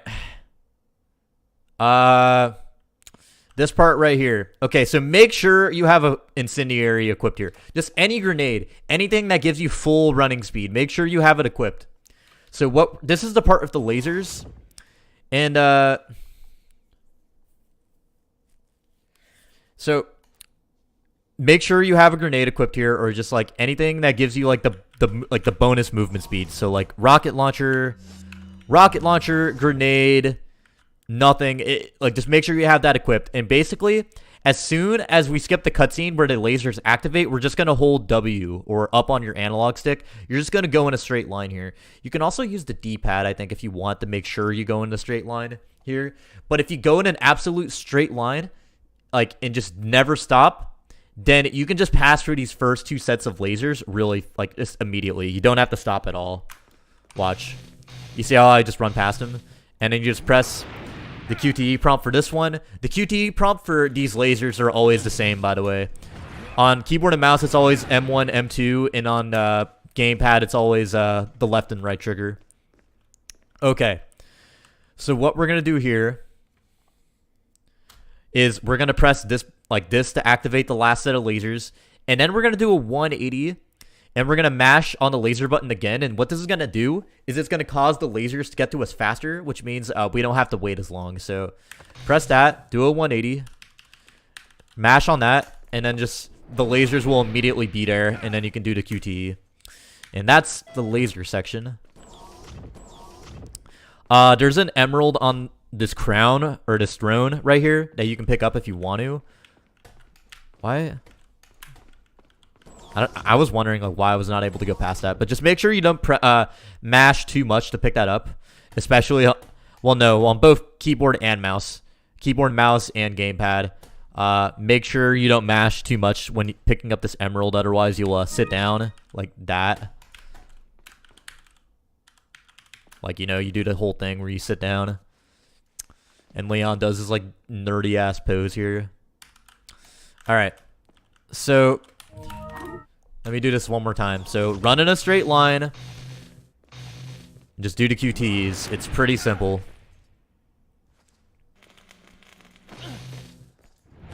It's 4 QTs. It's really easy. Go to this last set right here. Do a 180 and just mash on the box. And then do the QT. Alright. Grab the emerald if you want it. How easy is it? It's super easy. It's like absolutely free. And then ride the elevator down. Like the elevator after Salazar, make sure you're not mashing E or X here. Otherwise, you'll ride the elevator again like that. You don't want to do that. So make sure you're not mashing there. You just want to ride the elevator down and then not have to ride it again. Okay? You don't want... It's a really dumb way to lose time. Yeah, I don't need the emerald, Mendez. Alright, so we're going to go ahead and dip man to the grenade. And we're just going to run all the way here. Then we're going to just dip man to the nade again. That's all good, Mendez. And there's going to be a cutscene around here. Just skip it. Yeah. And this is the U3 fight. A lot of you probably know about this one. U3 isn't too bad in the run, I would say. But he control you still. He control you. This, believe it or not, the first half of this fight is a lot more annoying than the second half. Because the second half, we're just gonna, you guessed it, just shoot him with a rocket launcher. But in the first half, we kind of got to do it legit. Sort of legit. We can cheese it a bit, though. But basically, around the time, around here-ish. So here, let me show you guys. At like the top of this slope, like around here, this is where the trigger is. This is where you would go ahead and just equip your striker. And then we're just gonna go through it. And I'm just gonna I'll just do the fight one time and then we'll go ahead and talk through it. So this is U3. But this is the first half of the fight.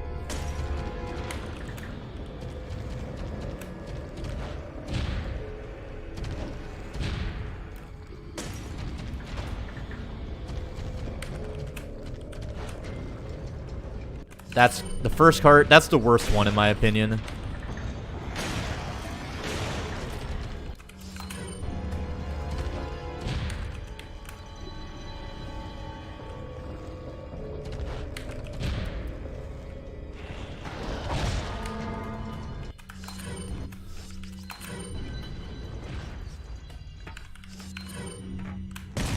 Oh, I got staggered there. I didn't mean to get staggered, but it's fine.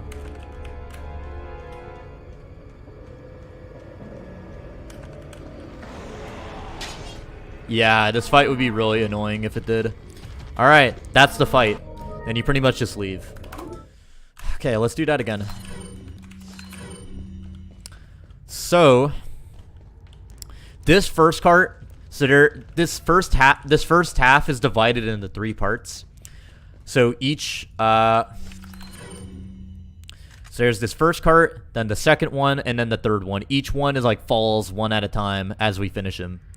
So this first cart right here, let me see if I can aim inside a little bit. You're going to start around there. You're just going to immediately dip man. He's going to be over here, and you're just going to run to his left and turn, like, and just go and do this turn until you get here.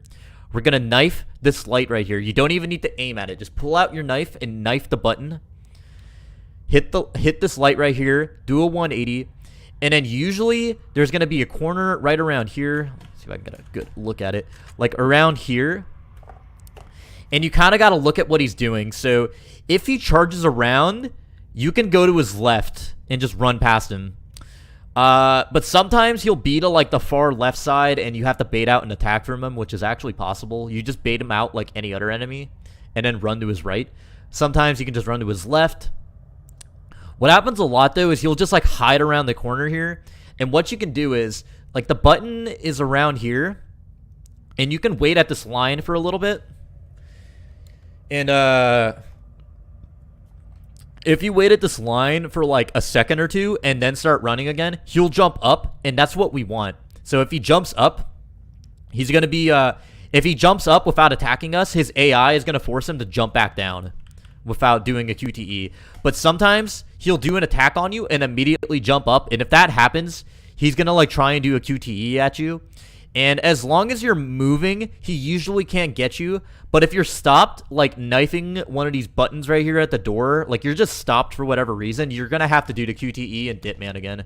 So let me do this first cart a couple times, because this first cart is like by far the toughest one out of the three. Okay, this is the aggro pattern, so I'm just going to go to his left here. See, just run around to his left, go to this button, knife it, and press that button, and boom, just go out the door. Okay. So again, you're basically just adapting to whatever he does. This first part's a bit RNG. It's the most RNG part of the fight for sure. Because it's basically, you're just reacting to what he does, kind of. So here, he's going to hide around the corner. I'm going to stay here for a bit, and then he's going to jump up. He looks like he's going to do a QTE rather than jump down. But as long as you're moving, you can dodge that.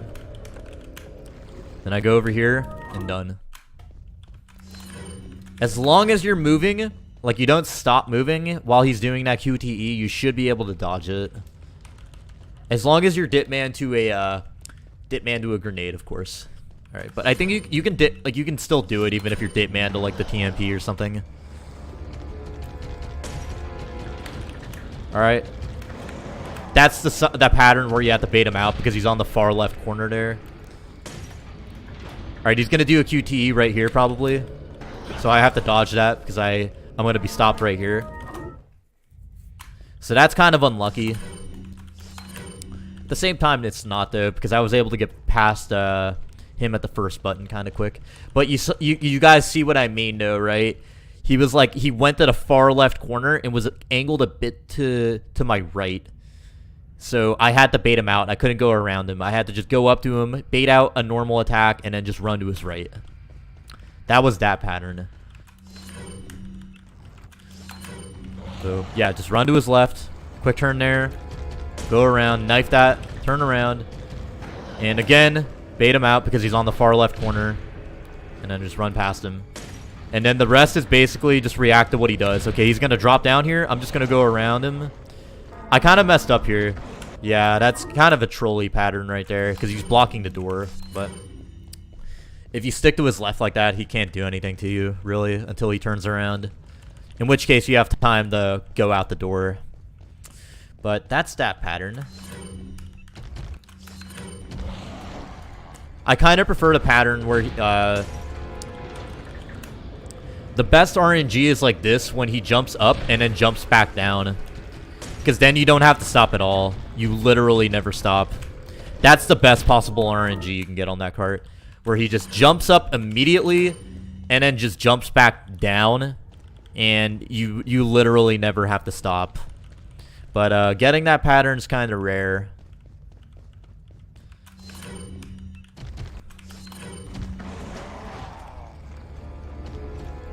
Alright, so he's turning around here. Oh, he's going to jump up. You just keep moving here. As long as you're moving, you can dodge that QTE. And just do the rest of the cart like normal, like that. So we'll go ahead and do that one more time. And then we're going to move on to the next cart. So I think I've showed off most possible patterns you can get here. Just just study how I did each pattern and then copy that pretty much, and then practice it a lot, of course. This is a fight that you need to practice a lot, actually. At least this first half. The second half is easy as fuck, but yeah, this first half can be annoying. So he's gonna wait. Yeah, as long as you wait a little bit, he'll jump up, and he's going to jump straight back down. We're just going to go ahead and do the rest of the cart like normal. Okay, at this part, so around this corner, he hasn't been aggroed yet, but if the trigger is like right around here, But what we're going to do is we're going to equip our striker, aim up, and shoot this first button before we trigger him. Then we're going to go ahead and pass the line to spawn him. And then what we're going to do is it's going to spawn us like right around here, and he's going to be here. And what I like to do personally is run to his left, shoot the first button while kind of shooting him as well, aim down, and then shoot him directly in the body. And that'll stun him and cause him to jump up immediately. So let me show you guys that. See, he's going to get staggered and jump up. And then I'm going to go ahead and immediately dip man to the incendiary. And if you do this strat, the rest of the cart is free. Like, you can just do the rest of this without any sort of RNG or anything. It's just completely free. So you hit that button, turn around, and like make your way to the second button. And he's going to jump down, but you have plenty of time to get past him. And there we go. That's the second cart. So let me go ahead and do the first two again. The first two carts again. You can do that second cart only without shooting him when you like by only shooting the light, but I'm not a fan of it at all. It's really easy to die to him if you do that. So I'm not a fan. The strat where you just shoot him is like 100% consistent. That's why I really, really like it a lot. Like, there's just zero RNG at all. So he's gonna do some QTEs. And we're just going to go ahead and run.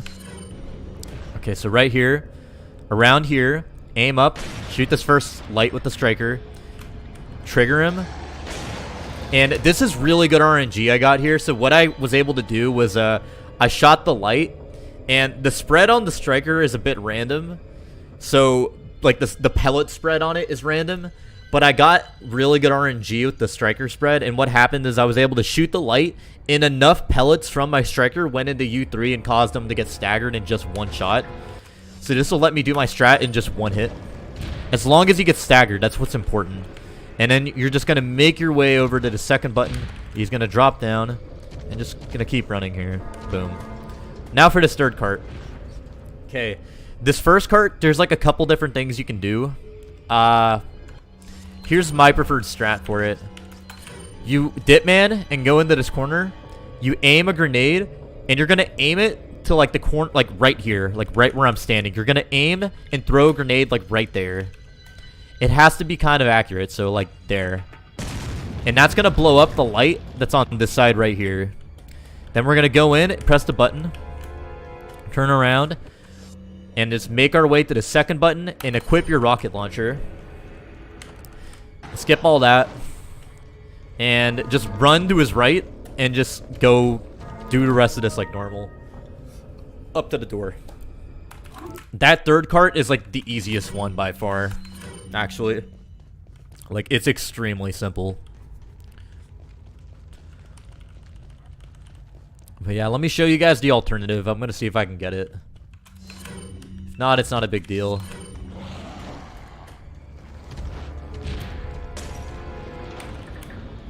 So he just jumped up, so I'm just going to keep running. And there we go. Just run past the QTE. He's going to do another one here. But no, I was fast enough. That's good. Okay. Shoot this first light. Run. Trigger him. Hit the second light. I got lucky again. Damn. Okay. And when he jumps up like that, just push this button. I might be in some trouble here. Uh-oh. That's not good. No, I'm still good. Okay. Alright. I messed up there, but I'm still good. Alright, so here's the alternative strat. The alternative strat is you run into this corner, and you throw a grenade through the wall, like that. The reason I'm not a big fan of this strat, even though it's technically faster, is because if you aim it even a slightly bit wrong, the grenade will just get pushed back on the Leon, and it'll blow you up and not hit the light. It won't kill you, but it'll take you down to 1 HP, so I think the strat for throwing it over here is a lot better. Just make sure you're dip man to the grenade, and that after throwing the grenade, you equip the rocket launcher. But yeah, go ahead and equip the rocket launcher after you throw that grenade, and then run over to this button. What's up, Silent Water? Okay. And remember, you can take your time on this if you want. U3 in this card doesn't get triggered until you hit this button right here. Because then he gets, like, his final form, you know, with, like, the third appendage. But, yeah. we're basically just taking a shortcut on this button. So we're going to go ahead and push that. I think we're going to get spawned over here, and we're just going to run to the far right and then do a quick turn into this little tunnel here. So skip all this, run to his right, and if you just hold upright, you should be able to run past him every time. Quick turn right, quick turn left here. Open this door, and just interact with the chain, and you're done with the fight. Okay. That's U3. I hope I explained that enough. Alright, so as soon as we're here, we're going to run to the right, and we're going to grab both this Magnum ammo and the herb, okay? You can grab the TMP ammo if you want, but, like, it's usually a mistake. Usually, I run forward a little bit just so I only grab the Magnum ammo and the herb. Those are the only two things we want from there. We're going to go ahead and trigger the fight. And basically, you're just going to Ricky rocket your rocket a bit to the right to shoot him, like that. And like I talked about at Gigante, like the very first Gigante. Yo, what's up, Trike? You can get a quick shot on this on U3 here the same way you do with Gigante, where as soon as you spawn, like the game puts you in that position right there, just take out your rocket, aim it, and just hold right. Hold your fire button while aiming, and then like kind of be holding your analog stick or your mouse to the right, so Leon will kind of like flick it over to the right onto him. And that'll make it pretty consistent. So again, grab these two and just fire instantly while flicking your rocket to the right. Wait a little bit and then knife him over here. And that'll kill him. If you do the knife a little too fast, you won't like immediately die, but he'll die in the next knife hit. So watch this. So if you knife him like too fast, you just... it doesn't really matter. Just knife him again. And that's U3. Not much to explain there. The second half of U3 at least. Okay. Next, we're going to go a bit right to grab this money. Go left to exit and go to this door. And then we're just going to go ahead and dip man to our incendiary. And just run to the exit. Go up these stairs. Quick turn right over here and go up the ladder. Go up the ladder here. And here's something everyone should know about. If you somehow had to use an extra nade somewhere, or you're just like down a nade, one of the backups you can get is like right over here, just in case you need it. But I don't need it. So I'm just going to go ahead and open that door, and you're just going to immediately dip man again to the incendiary, drop down over here. And we're just going to skip this whole group of guys by just dropping down in this hole here. Quick turn left down here. Let me show you guys that movement again.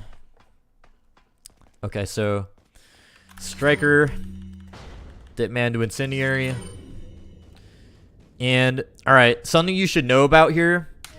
There's a meme pattern you can get here where one of the flail guys will be aggroed early and will just start moving immediately.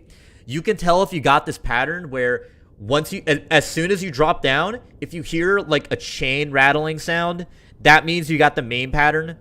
And around the edge of the tent, you're just going to bait this guy out. I want to see if I can get it. Here, I want to show you guys how to deal with it. It's really easy to deal with. I just want to show you guys what happens if you get it.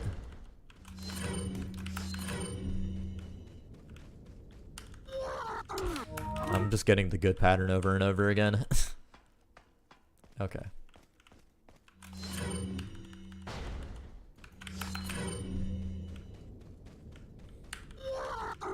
They're not doing it. Okay, so over here, quick turn right and just jump down this little chute, quick turn left, and just run over to the merchant. And that's going to be our last merchant in the game. Let me try one more time for the meme pattern. One more time. I don't know if you can get comboed to death, but alright, one more try. One more try. Come on. Come on. Just give it to me, please. Dude, they do it to me like so many times in runs, but they never do it when I like intentionally want to show it. Yeah, they're not doing it. Okay, so just quick turn right over here. Drop down. Quick turn left. There we go. And just go to this last merchant. Oh yeah, keep in mind, by the way, there's 5k gold over here if you need it. Just to keep in mind. Alright. Last merchant of the game, guys. Our very, very last merchant. So say goodbye to him after this guy right here. Okay, so we're immediately going to go to sell. And what we're going to do is we're going to scroll all the way to the bottom. And we're going to sell the crown finally, assuming you didn't sell it yet. And then we're going to go ahead and sell the TMP. Like, the TMP served us long and well, but we have to get rid of it now, unfortunately. Pepe hands. Okay. Next, we're going to go to buy. Scroll down about, like, 1 or 2 times to get over to the Killer 7. We're going to buy that. And you're just going to go down 1, 2, 3, 4 times. Then just go to the right until we get it right over here. And just move it into the spot where the TMP was. Okay? So move it down 4 times, and then just move it over to the right until it's in the spot that the TMP was at. And if anything's there, just move it away. And the Killer 7 has effectively replaced our TMP, but we really need it for the rest of the run, actually. Okay. Next, scroll down a bit more to the rocket launcher, and we're going to buy our last rocket launcher. Okay, after that, quick turn right and go up the ladder. And run out the room. Alright, the Killer 7 is going to be used in a couple of different rooms. We're going to be using it quite a bit. Okay. This is a lot of people's favorite boss fight. This is the Krauser boss fight. And there's a lot to talk about here, man. Oh, boy.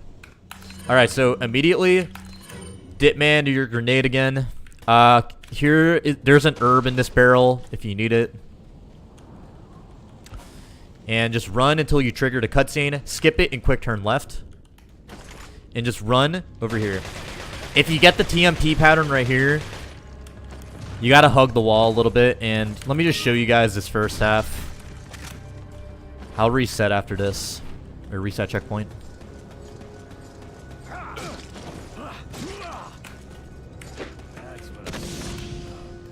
And that's that right there.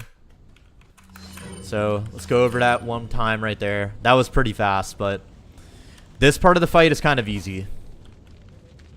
So for those who don't know, a lot of you guys probably do already know. Krauser takes a lot of damage from the knife. Like, he is the one enemy in the game who is like ultra weak to the knife attack.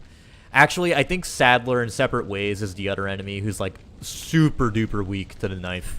But Sadler, like, that's the one. Krauser, I mean. Krauser is the one, like, everybody knows about. But, yeah. We're going to be using the knife for, like, a lot of this fight. Okay, so trigger the cutscene and quick turn left. Skip it. If you get the TMP pattern, hug the wall to the left here. And then open the door. Grab this herb if you want to. Then knife this chest and grab the magnum ammo. Turn around and run back out. We're going to sit at the top of the stairs here. Am I going to respect the bow? Yes, I am. So we're going to sit at the top of the stairs here. You're going to take your knife out, aim it all the way down so you're hitting his chest. We're going to wait for him to sidestep. We're going to raise the knife a little bit and then slash him in the face. There we go. Then time your kick with that door with the flash so you avoid the stagger. Because the door will give you iframes to the stagger. But yeah, that's how you do that spot right there. You'll see what I mean, Mendez, when we get to it. But yeah, he took out the bow this time. If he gives you the bow or the grenade, just run in a straight line towards the door. Grab the herb if you want to, as well as the magnum ammo. Turn around. Oh yeah, you have to grab the magnum ammo, by the way. You have to grab that magnum ammo, okay? Grab that magnum ammo. The herb is optional, though. And we're just going to go to the top of the stairs and do it the same way. Knife his body, then his face. Turn to the right. I opened the door a little bit early there and got staggered. That's fine, though. That's not where we respect the bow, though. You'll see what I mean when we talk about it. Oh, yeah, I can only do the next part once. That's kind of annoying. Alright. Oh, what am I doing? Actually, here, this is what I'm going to do. Just so I can show the 3 patterns. Because this is actually important to talk about. Or actually, I'm going to go ahead and save with that. Alright, here's my 5-3 save.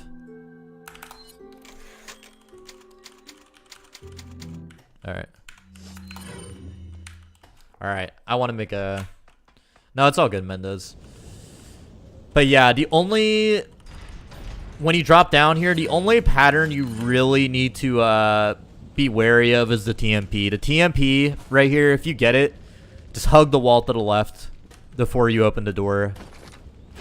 So he's going to throw a grenade, so just run in a straight line, open the door. Grab the herb if you want it, and 100% grab the magnum ammo, turn around. Open the door, knife him in the chest. Then, oh. I messed up there, but what happens if you, or an alternative strat for that part is, you can knife his body 3 times instead of knifing his chest and then his face. But killing him, or getting past that phase in 2 knife swipes is obviously faster, though, than 3 hits. But if you want to be, like, super duper safe, you can do that. Let me show you guys what that looks like right there. Yeah, he one-shots you at this point in the game. Because the game expects us to have, like, upgraded our health and stuff, but we haven't, because it's slow. So you can just knife his chest, like, 3 times like this. And just do it as normal, but I go for the face slash, because the face slash is faster. Just make sure you hit his body first, because if you hit... So what happens if you hit his face first is that he'll do, like, 3 backflips or something. Like, it takes a lot longer. Here, I'll show you what I mean. So if you just slash him in the face, he'll just do a sidestep. But if you slash his face, he'll like do like a double backflip, and then he takes like a while to come back up. So we wanna go ahead and knife his body first, then his face, because that's faster than face, then body. Okay, we got the TMP. Just hug the left wall before you open the door so you don't get hit. Grab the herb if you want it, and then 100% grab the magnum ammo. We're gonna knife his body and then his face. And then just time you opening the door with the flash. And right here for the second phase, we're gonna go ahead and equip our striker. And we're going to basically create a checkpoint as soon as we open this door. That's why I had to go make the save, because if you reset checkpoint after this, he'll give you a different pattern than he usually does. Okay. Give me 1 sec. Okay. Let me show you whatever pattern he gets me. So just turn right here. Oh, okay. Here, wait. That's not the pattern I was looking for. So I have to restart that real quick.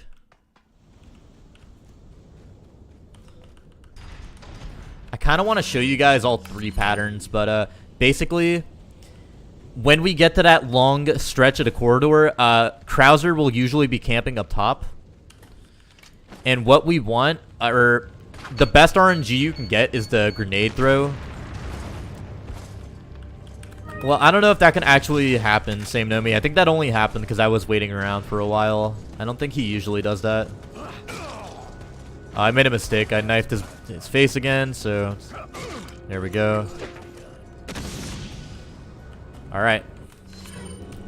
So, Ditman to your Killer 7, not your grenade. Your Killer 7, because we're going to need it in a little bit. And we're going to go ahead and turn here. Okay, this is the best RNG right here. So, Krauser is going to be camped up top there. And if you see the grenade, you can just run in a straight line past it. And be fine.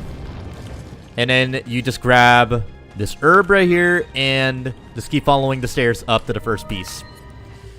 That's one of the 3 patterns. That's by far the best one you can get. That is by far the fastest one, because you literally don't have to stop. You can just run in a straight line right past him. But he has 2 other patterns. So the 3 patterns he can give you are TMP, bow, and the grenade. The grenade is the best one, and the bow is the worst one. Because the bow is the only one that actually has like a very real possibility of killing you.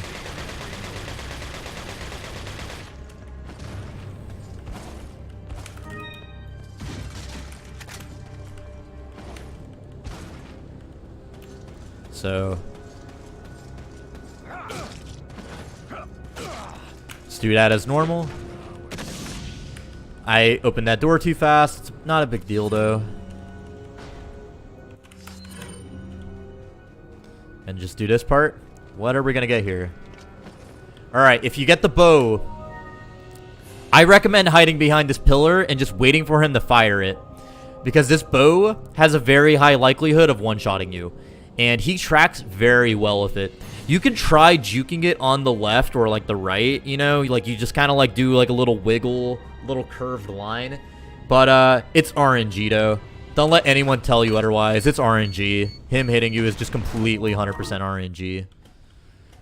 So I recommend just hiding behind that pillar for a little bit until he fires it. Just respect it. Respect the bow. That's where that meme comes from. I highly recommend respecting the bow. Because at this point in the run, you are so far into the run that just dying needlessly to that bow to save like 2 seconds is just not really worth it. So I recommend you just hide behind the pillar for like 2 seconds, wait for him to fire, and then run past him like normal. Okay. I want to show you guys the TMP strat because the TMP strat requires some like specific movement.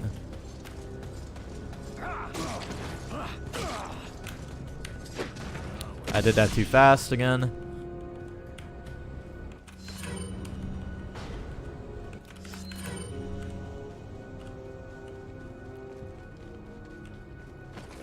Alright, grenade again. Again, just running a straight line past him. And also, something you can do is you can reset checkpoint as soon as you open that door. And if you do that, Krauser will never be up there. And instead, Krauser will be hiding behind one of the pillars near that checkpoint. And you can just run past him like really easily with Ditman. Because you actually run faster than him with Ditman on. So dealing with him with that pattern is really easy if you want to. But it costs some time to reset the checkpoint.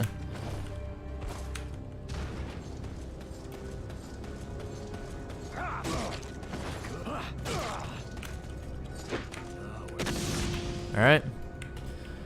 I just want to show you guys the TMP strat and then we move on. Or the TMP pattern, I mean.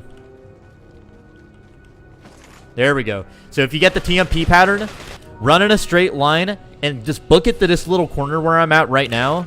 And that'll, if you do it correctly, he'll immediately put his TMP away. Like that. Okay. I think we can move on from there. I think I grabbed all the ammo. And yeah. So now we're going to be here. Alright, so as soon as we pick up this piece, let's skip the cutscene. We're gonna get a thing with Krauser where we have to fight him in this like little enclosed area. And let me show you guys right now what it looks like.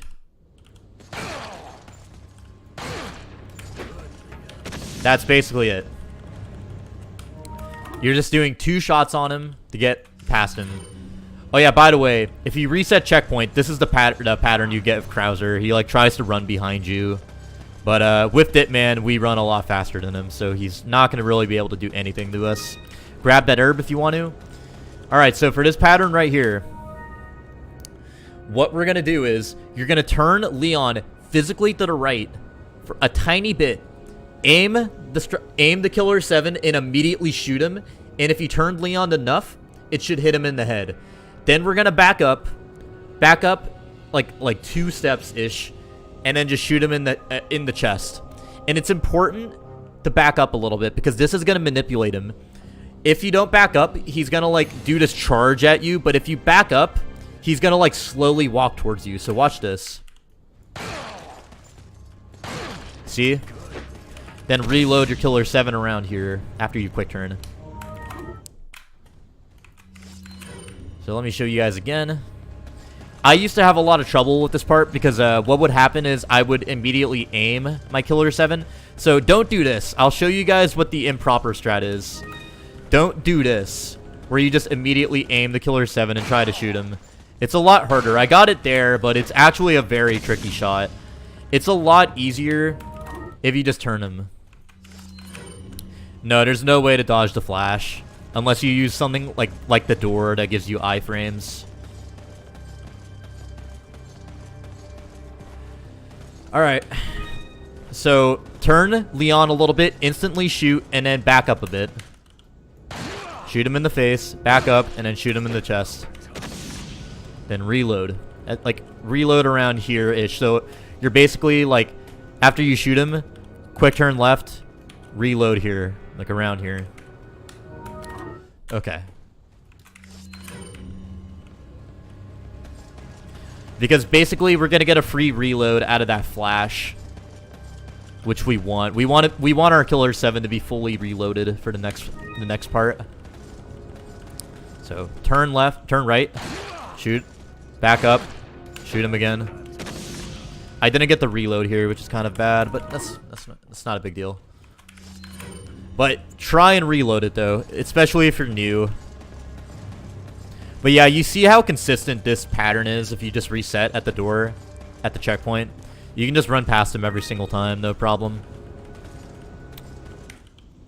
Turn right, back up, shoot, reload. Alright. There's not much more to explain about that part. But, let me show you guys what happens if you mess up. Or actually, let me show you guys what happens if you shoot him in the face, but then you don't back up. This is why it's... Is it better to reset checkpoint? Not really. It wastes some time, but if you want to just play it safe, you can do that. So, this is what happens if, you don't back up. You see how he just, like, immediately charges at you like that? We don't want that. As long as you back up after that first shot, he'll never do that. Like, never do that. Like, I think there's still a chance he can meme you, but it's, like, extremely rare. Like, extremely rare. Right? Back up, shoot him. And like that. If you spawn right here and you, like, miss a shot, what'll happen usually is Krauser will, like, jump up over here. And he'll just be, like, throwing grenades at you and shit. So, like, if that happens... I don't know, like, try and get a headshot on him while he's up here. It's really tough, though. I would recommend just keep practicing this part until you can do it consistently. Once you have this strat down, it's pretty easy. Like, extremely easy. Okay. Oh. It's dead run. Well, not if, like, your time isn't that good still. Well, let me do that for you guys one more time. Then we'll move on to the next part.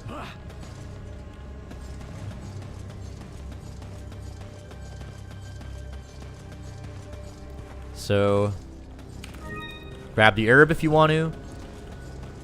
Turn right, shoot, back up, shoot him in the chest again, or whatever. Reload over here. I shot him in the face again. I think it's better to shoot him in the chest, because then you'll throw the flash faster. Okay. After that, though, switch to your striker and Ditman to your incendiary.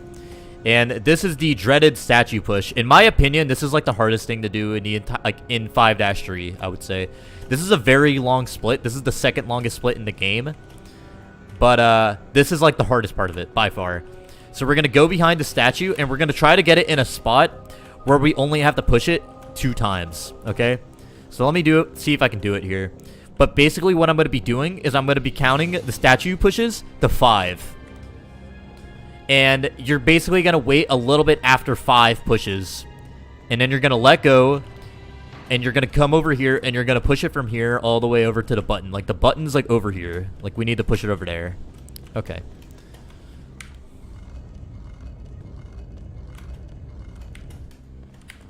I got it. See?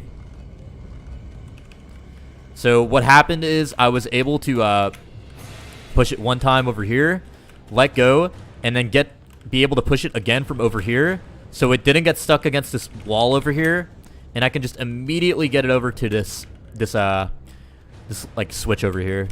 So let me push it back again so we can do it again. This is a very tough part, and yeah, you do clip through the statue while you're pushing it with Ditman. You see. So it does affect the speed a little bit at which you push it, but not by much, actually. Okay, so count the statue pushes to 5, and what you're aiming for is like a bit after 5. So 1, 2, 3, 4, 5, like a bit after 5. And I did it a bit too early, you see, because I can't push it here now. Even at like this angle right here, I can't. So if that happens, not a big deal. Just here, let me just come back to this side, give it one more push, go to that side again and start pushing it.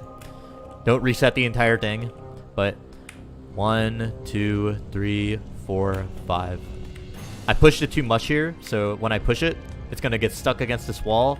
Not a big deal. If that happens, just push it once over here to the right and then just push it again. It costs you time, obviously, but it's not a big deal. This, like, getting this push down only starts to matter once you're going for like a really, really good time, I would say. 1. I let go a little too early here. Nope, I got it. Sometimes you can get an angle like that where like Leon will just like magically be able to push it somehow if you like fish for it a little bit. But yeah, just look for, count the 5 and just like it's a bit intuitive. Like it's a bit intuitive. It's like just you got to go by gut feeling. It's like a bit after 5, not directly on 5. If you let go at 5, it's a little too early, but it's a bit after 5.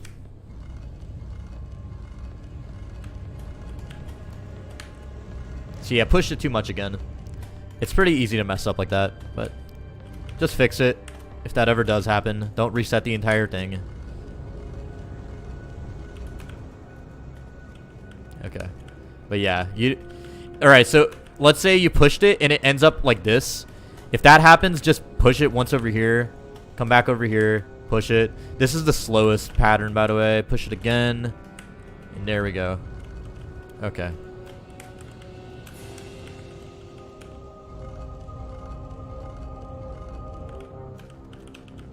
Alright, so I'll show you guys one more time, and then after that we'll... This part doesn't warrant too much discussion. It's basically just getting down the timing. 1, 2, 3, 4, 5. See, I got it. But yeah, this is what you want. You just do it in 2 pushes, but just fix it in case you did mess it up. Okay.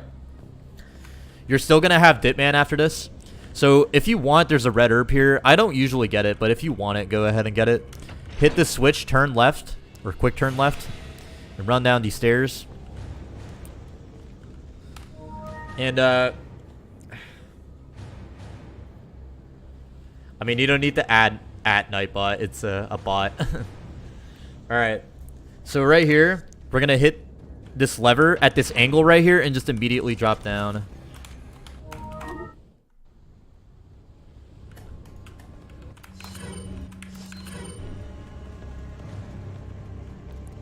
Alright, so just go down here. Press the button at an angle while hugging the wall and just immediately jump down. You want to be careful here. You want to be kind of careful here that you don't mess up in opening this. So if you don't, then Krauser will kind of try and grab you. You can still like kind of get past him.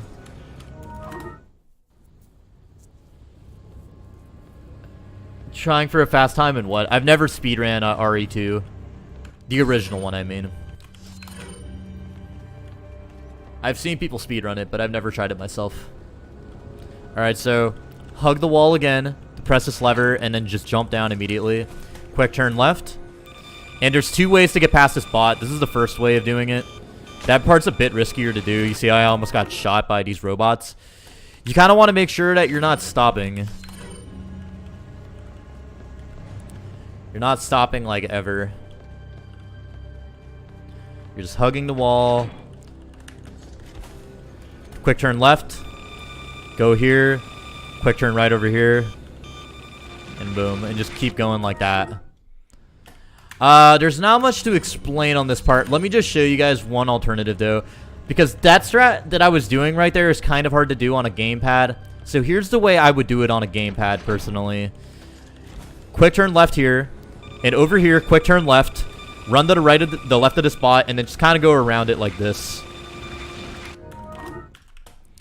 That strat is a lot easier and safer to do on both keyboard and mouse, but on keyboard and mouse, you can do the first strat like pretty easily, I would say, because of how good the quick turns are on mouse.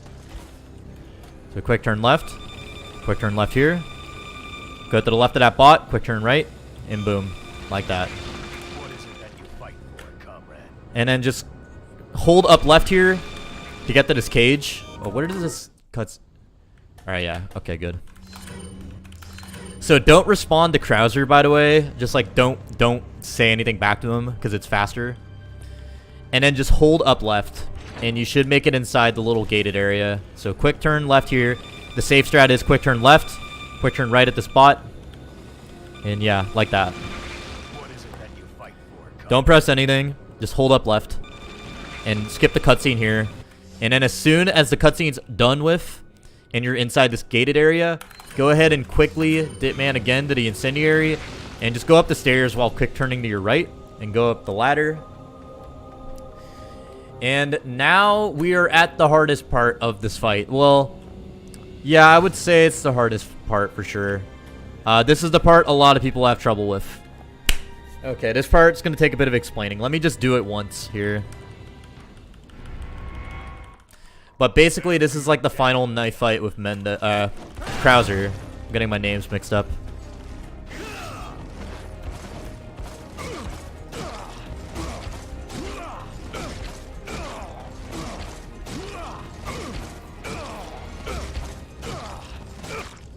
Like that.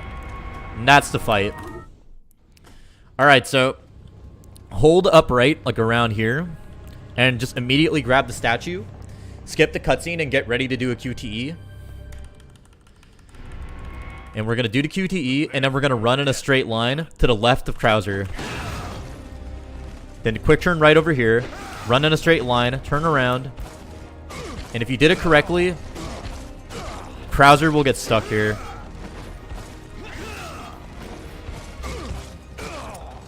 Got some memes, but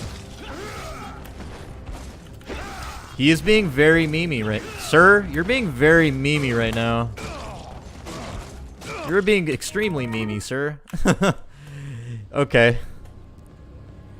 But basically, we're just getting Krauser stuck in this corner right here, and then just infinitely knifing him. So we knife him once up top, aim down, knife him again, up top, and you're just switching up and down like this. That's the way to do it. So again, after the QTE is done with, he's going to be like right here. He's going to be right here. And what we're going to do is we're going to like just go to his left, run a bit forward like that, quick turn right quickly, and then run in a straight line, do a 180, and walk forward for a little bit until you see him begin his second backflip, and then run up to him, and then just start knifing him up, down, and do it kind of slowly so you don't knife his arm hitbox, because that's probably another big danger about this part. Prepare for your death. So go to his left, quick turn right, straight line 180, wait for him to do a second backflip, and then knife him in this corner right here, up and down.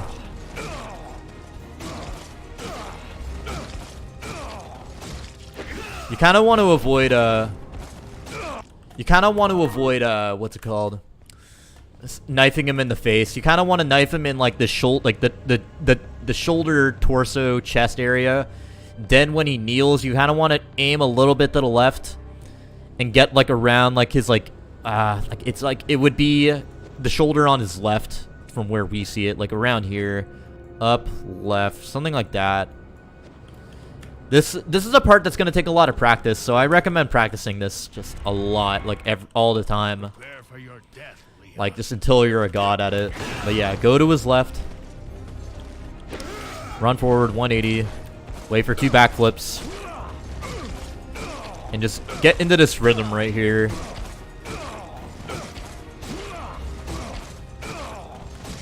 And there we go. And just keep rinsing and repeating until he's dead. Usually, if you do everything correctly, he'll be dead by around the 245 mark on the timer that shows up top. So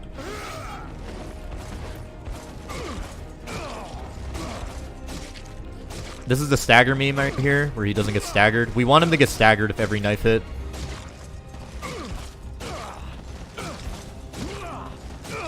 Okay. Don't worry if you get that.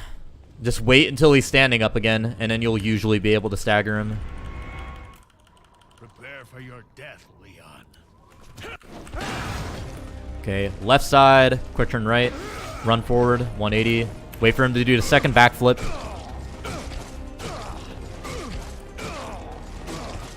And then this. You see how I got this rhythm going? I wait for him to fully stand up, then knife him on the floor, wait for him to... He does like this stagger animation where he like bounces back kind of, and he's waving his left, like giant left side mutant hitbox around. You gotta wait for that to like be completely at his side, because he's gonna wave it out. He's gonna wave it around like in front of him. So... Prepare for your death, Leon. Alright, so...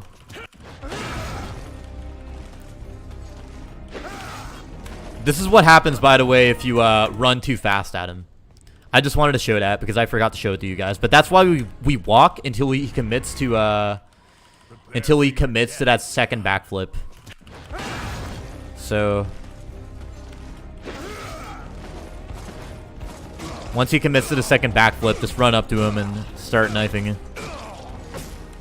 That's what happens if you knife his hitbox, by the way. The hitbox on it is very big, but don't freak out if that happens. You can recover still. Okay. So there's two Dipman strats for this fight.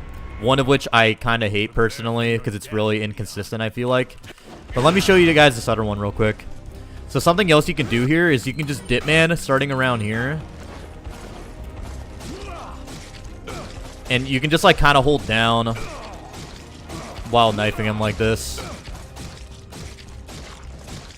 And that'll kill him. That's like a thing you can do. Let me see if I can get the other fast Krauser strat. We call it fast Krauser because he dies like a lot earlier if you get the strat down. But basically, I'm going to aim to like knife his chest and his face constantly with Dipman active. Nah. Nah. This is why I don't like this strat. That's kind of what it looks like at the end right there. You're basically like knifing his chest and his face over and over and over again. Prepare for your death, Leon. And that'll kill him a bit faster if you get it, but it's really inconsistent, I feel like. Oh. Nah, too close.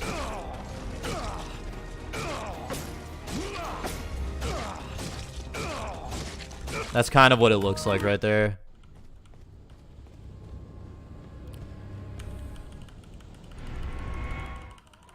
Let me see if I can get it like clean this time.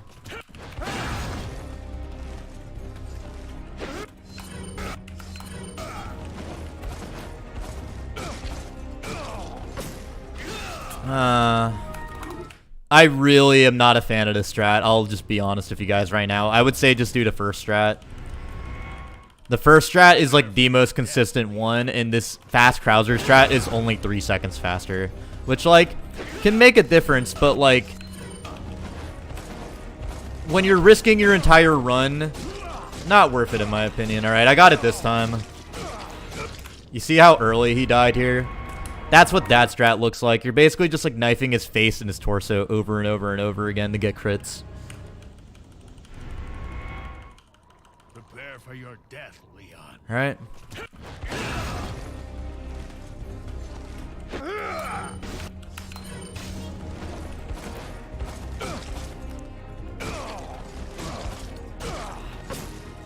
Yeah. But yeah, not a fan of this strat, honestly. Not a fan. Because it's just way too inconsistent unless you're like an actual god at this game. Because the spacing is so strict on it.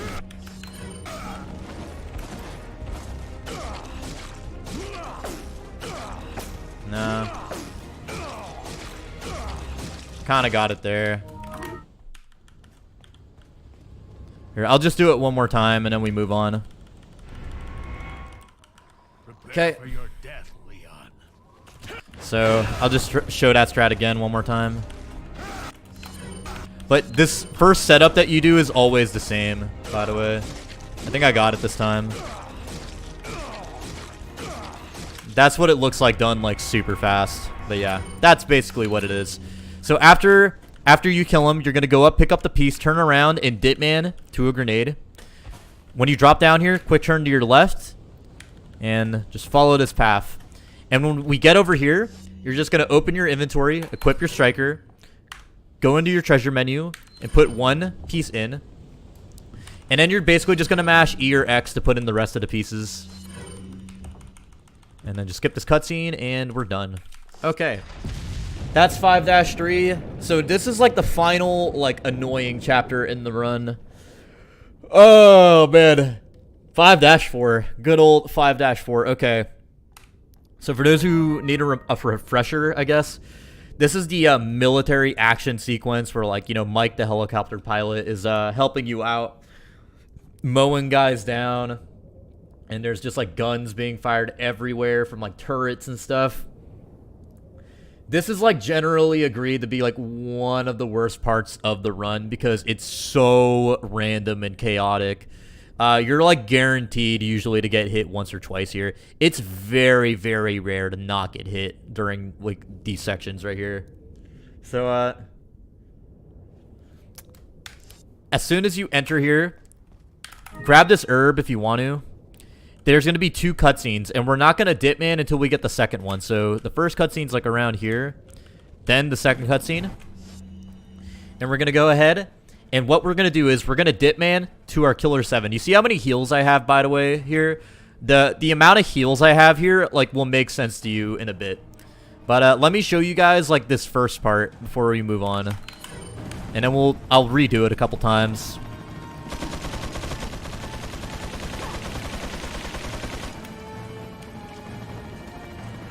Alright, this is like random part number 1. Got hit. If you get hit by one of these crossbow guys, you can just use a green herb to heal yourself. And that's the first part right there. So, basically what we're doing is we're just running around with the killer 7 while dip man to it. And what you're going to do is you're going to go run a bit to the left here. And we're going to hide behind this rock until a turret guy finishes firing. Then we're going to run forward, skip this cutscene, and climb up the ladder and turn right after you climb up. And then just hope you can get past him without getting hit. Like that. Run forward. We're going to shoot this lock. And then kick open the door. You can get hit here as well. But after you kick this door open, though, equip your striker and heal if you have to. And there's also a, there's an herb over here if you need it. Oh, they're still shooting at me. Okay. But yeah, that's kind of what this first part's kind of simple. But the crossbow guys are completely random, though.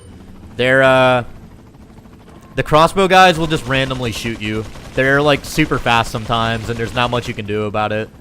And sometimes they, like, just don't fire at all. They're very inconsistent. But yeah, turn right. If you get hit, that's fine. Just re-dip man and heal with 1 green herb and just run past him like this. Go forward, shoot the lock. Oh yeah, the hitbox on that lock is a bit weird, by the way. The hitbox on that lock, you gotta aim at the very center. The bullets will go through it if you aim like a bit below it. It's so stupid. Like, it's just 60 FPS hitboxes, I guess.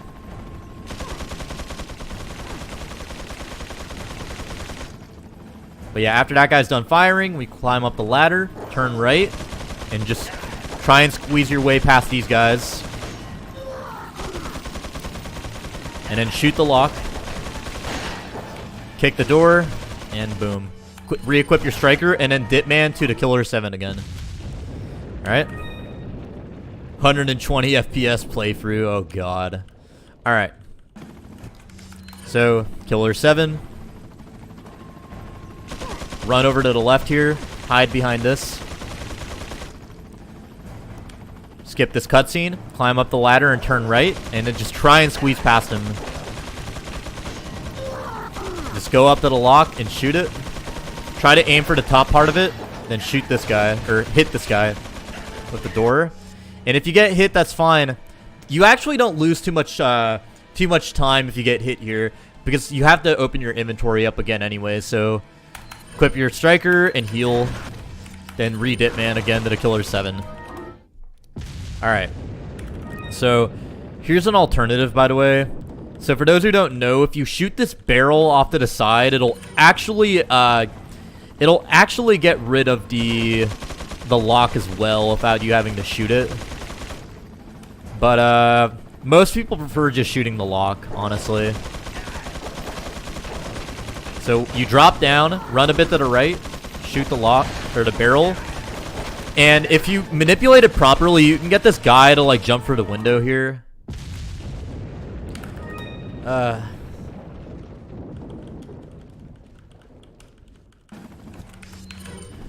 So yeah, you can shoot the barrel there. That'll get rid of the lock as well.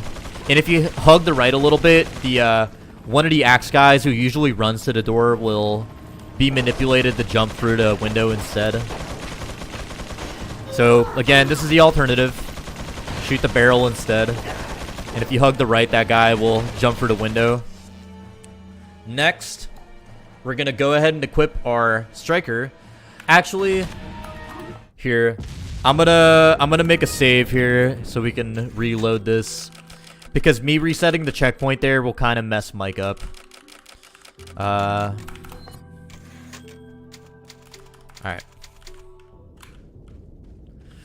Okay. So skip these two. Killer 7. Just run off, do the same thing. And yeah. You just do this part the same every time. Sometimes you get hit instantly. It's just RNG. Don't worry too much about it. Alright. Shoot the lock or shoot the barrel. Just kick the door. Dip man to the killer 7 and open this door. And we're just gonna run here. Just gonna run. You're gonna quick turn left here and shoot this shield guy. Ride this zip line. We're gonna do a 180. We're gonna shoot JJ. Then we're gonna switch to our grenade. Throw the grenade. Turn to the left. Press that switch. And that's this part done with. Okay.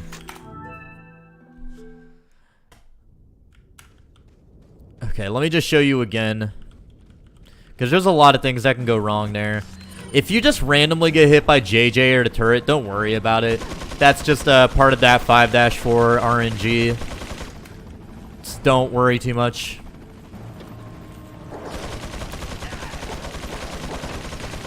So, get past these guys. We're going to shoot the lock.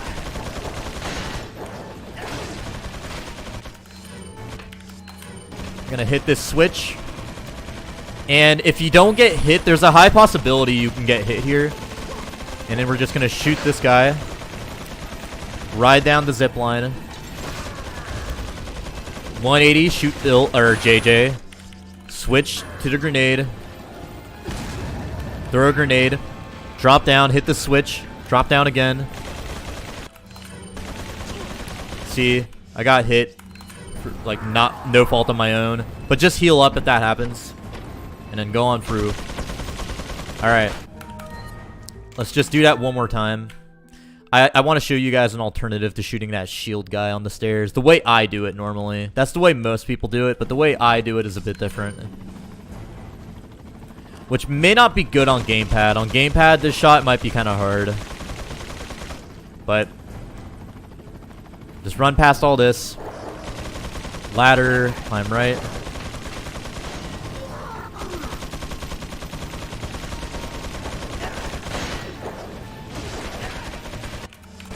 Whoops. There's a high possibility here that I'm going to get hit by JJ. Up. And then I'm going to aim up, shoot this shield guy like that. And you can do that instead of doing a quick turn. And then ride down and do the same thing. Shoot JJ. Then, just switch to the grenade. Hit the switch. Turn right. Drop down. Equip your striker. Quick turn left here. And get through the door. Alright. Here's the next part. We're going to go ahead and dip man immediately to our incendiary. This is where we're going to use the incendiary we got back all the way in 4-1. So, dip man to that. Climb up this ladder and start turning left a little bit, then forward. Wait for this turret to finish firing. Quick turn here and bait out the shield guy. We're going to run to the right of him, then run to the right of this dynamite guy. Throw the incendiary over here to kill that turret guy and then activate this cutscene. Then what I'm going to go ahead and do is I'm going to go ahead and dip man to my killer 7 again. So for this right here, I'm going to have to go right, down to get to the killer 7. Just keep that in mind. And because sometimes this dynamite guy who you go around will blow up instantly from the turrets and stuff. Here he didn't die, so a safety strat I like to do here is after I get the killer 7 equipped, I move back a little bit to bait out a grab from him like that. I'm going to do a 180 after pushing that lever. And then I'm going to shoot the dynamite guy and then shoot these 2 turret guys and then reload. Okay. Then drop down over here. Oh, I made a mistake. Okay.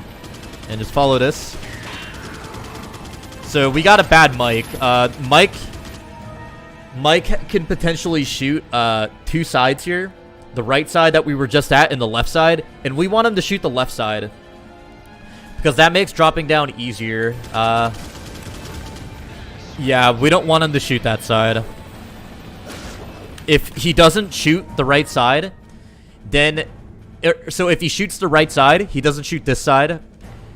You want to knife this rocket launcher guy to get rid of him. It won't kill him, but it'll drop him and give you enough time to run past him. Then what I'm going to do is... I'm basically just kind of going to improvise my way out of here. And yeah, and you just run to the door, grab this first aid if you want, and boom. There's a lot to talk about in that room. That room's kind of complicated.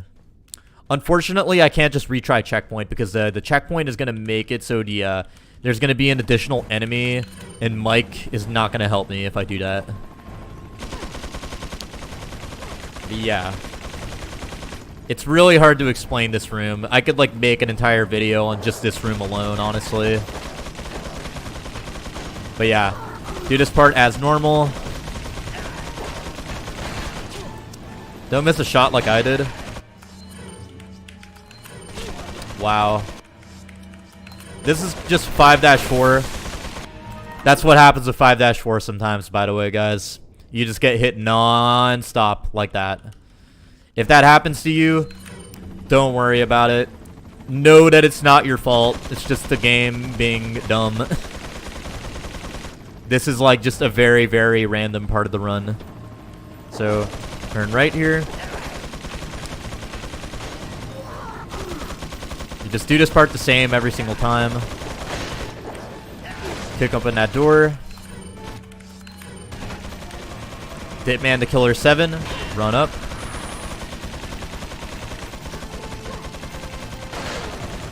Shoot that shield guy. We're going to shoot JJ now and equip the grenade. Throw it. Hit this switch while turning left. Drop down. Killer 7.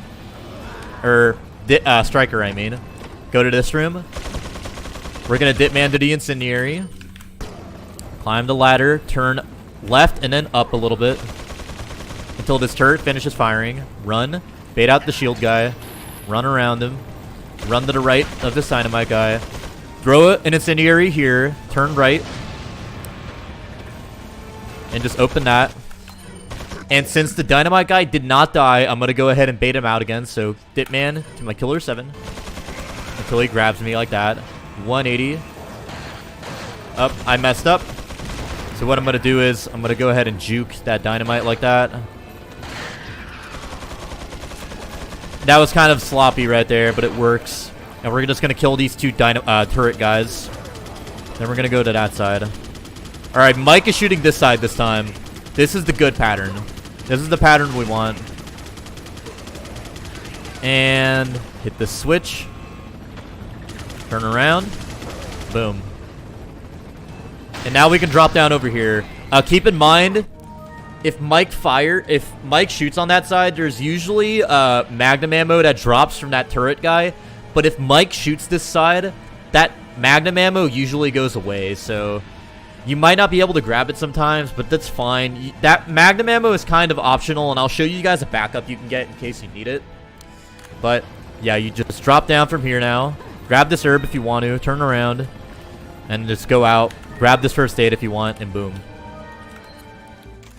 Let's just do that one more time. One more time. Just go for the whole area really fast. Just to recap. Because this is a very long area. That's also very random. So there's a lot to talk about. But yeah. You do this first part the same like every single time. I was a bit ballsy and started running a little bit early there.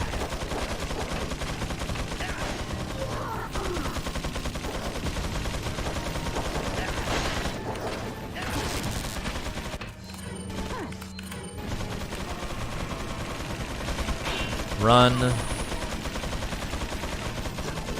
Hope you don't get hit. Shoot that shield guy. Shoot JJ. Grenade. Throw it. Turn left. Activate the switch. And drop down. You'll sometimes get randomly hit by that turret during the cutscene. That's fine. We're gonna go ahead and Ditman to the incendiary.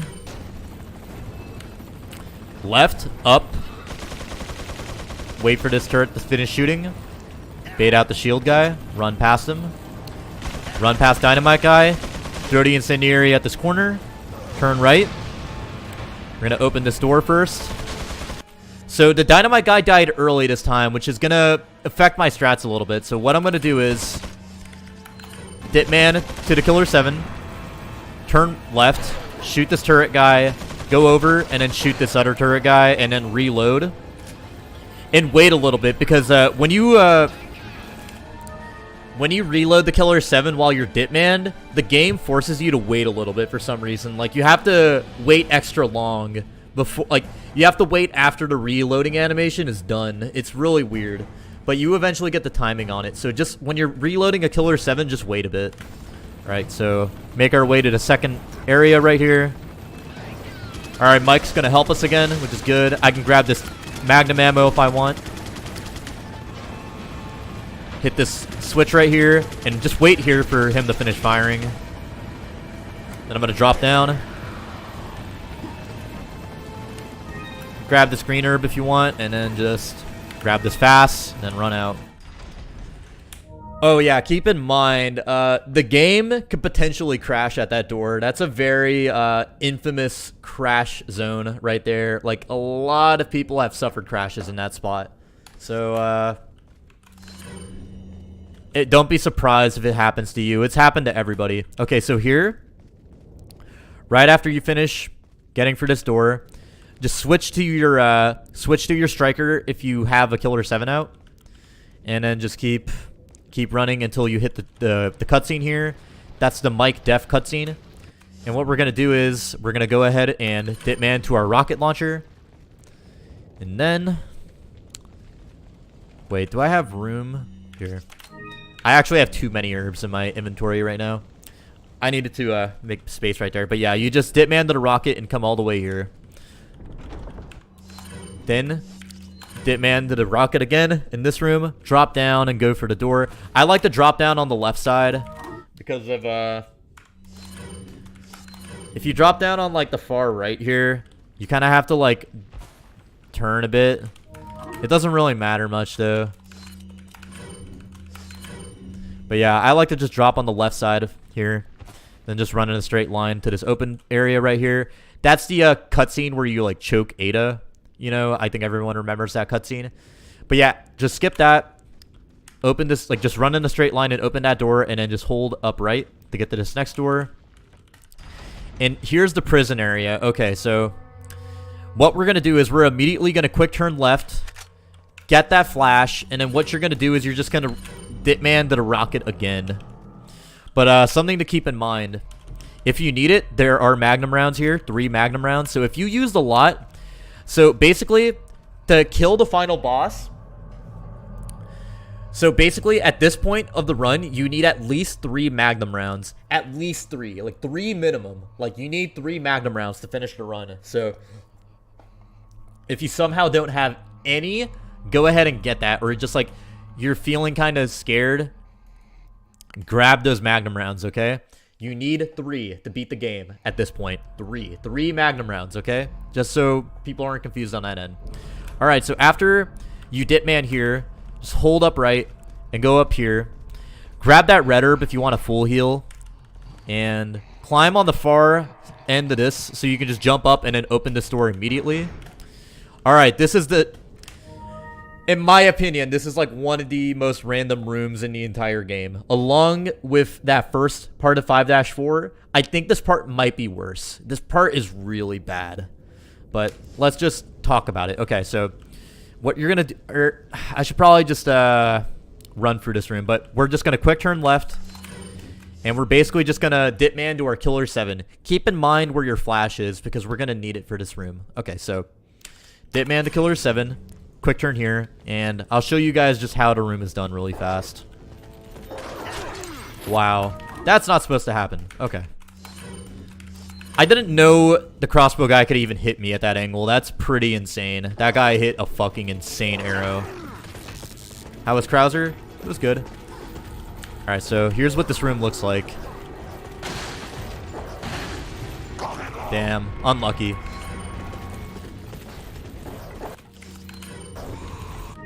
I didn't want to do that.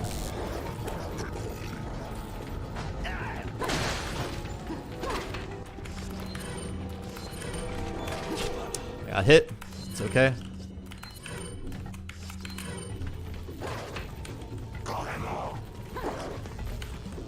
But yeah, you're seeing why this room is so dumb. You can just like get randomly hit like very, very easily here.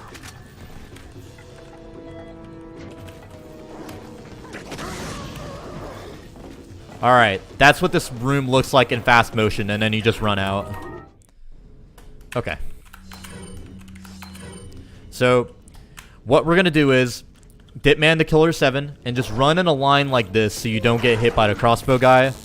And make your way to this door. Hit it enough times until these guys spawn. Do a 180. Shoot this guy in the red. I did this wrong. Or actually, that was just bad RNG that guy threw an axe at me, but what we're going to do is we're going to activate that door. We're going to activate this door. Do a 180. Quick turn left here. Shoot this red beret guy. Then shoot the barrel. And you kind of just hope that,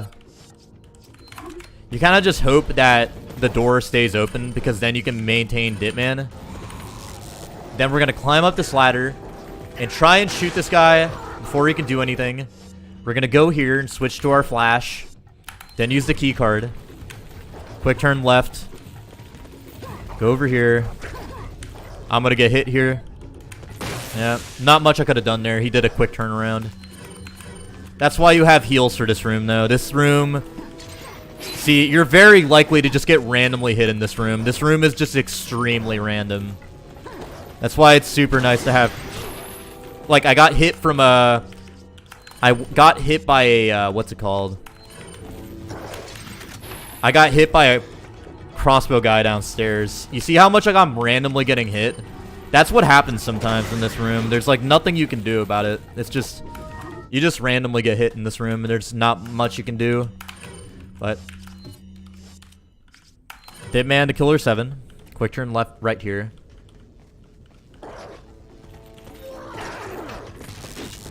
And we just do this line to this door. Quick turn left here. And hope the door stays open, basically. Because if it does, then you can just run through. And if this guy's kind of far away, you can just run to the right and dodge him. And then as soon as we get here to where you place the key card, switch to your flash, then put the key card in. Quick turn left. Drop down right here. Quick turn right here. Activate this button. Quick turn right. Quick turn left. Throw flash in here. Grab the flash on the table. Press this button. And then throw another flash. Drop down over here. And then run through. And if there's a lot of crossbow guys, you can kind of like just bob and weave to get past them. Yeah, arrow bolt doesn't matter. It really doesn't. We're not going to be nerdy about this stuff. Alright. So yeah. You sometimes get unlucky like this and the red beret guy gets stuck. If that... You kind of just have to improvise in this room. This room is all about just how good the player is. And just dealing with this stuff. So I'm going to go ahead and equip the flash early there. I'm going to try and juke this guy by going right and hope he doesn't swing. I managed to get past him. I didn't grab the flash on the table. That's fine. I'm just going to go ahead and drop here. And just run past him. I'm going to go to the right here. Just in case you need to. Because sometimes there'll just be a bunch of like crossbow guys at like the end of that corridor. Which is really bad. This room just has way too many enemies in it, honestly. I was a little too close there, but that's fine. Let's read it, man. Okay. You can shoot that guy on the way up, like while you're standing up there. But it's kind of random. You kind of just have to guess where he is. Alright. Quick turn right to go in. Press that button. Quick turn left here. Throw a grenade. Watch out for this shield guy. You can like bait him out like that. Then grab the flash on the table, throw it down, and then drop down over here. And yeah, you kind of just have to like bob and weave and pray that the crossbow guys don't hit you if they're in that position right there. But yeah, that's basically the room. There's not much to talk about just because the room is not like the room is never the same twice, you know. This room is just different every time.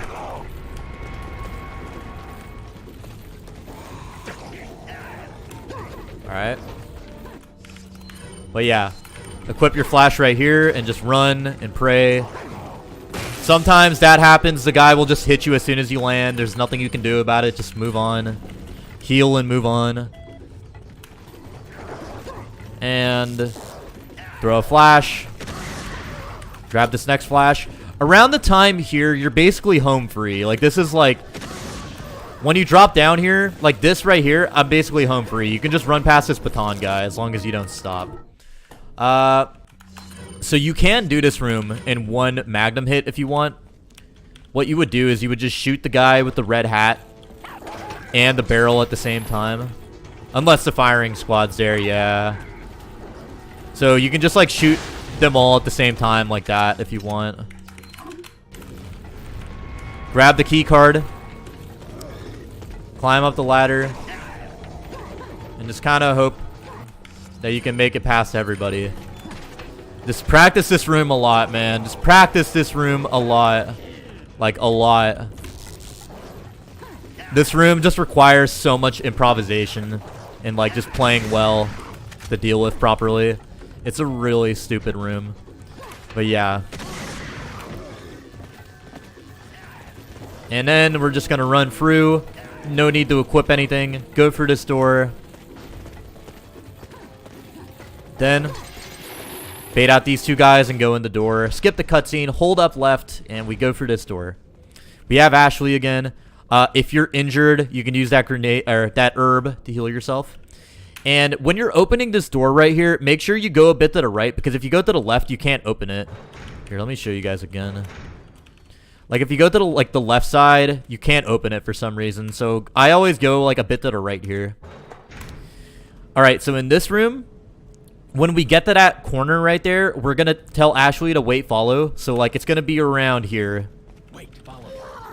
And then we're going to bait out one of these guys and start going over here to where the end of 5-4 is. So, here's what happens if you don't do that. This guy is going to just run at us. Oh, not this time. There's a chance he will, though. Yeah, you see how he just ran up to us? That's why you got to wait follow here. So, wait follow to prevent that. Bait out the attack.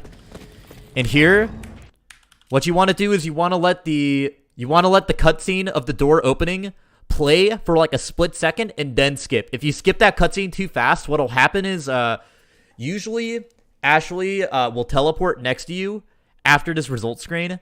But if you skip that cutscene too fast, she won't teleport to you and she'll get stuck on enemies usually. But if you wait a tiny bit, then skip the cutscene, she'll be next to us, like right here. And then you just turn left and run out.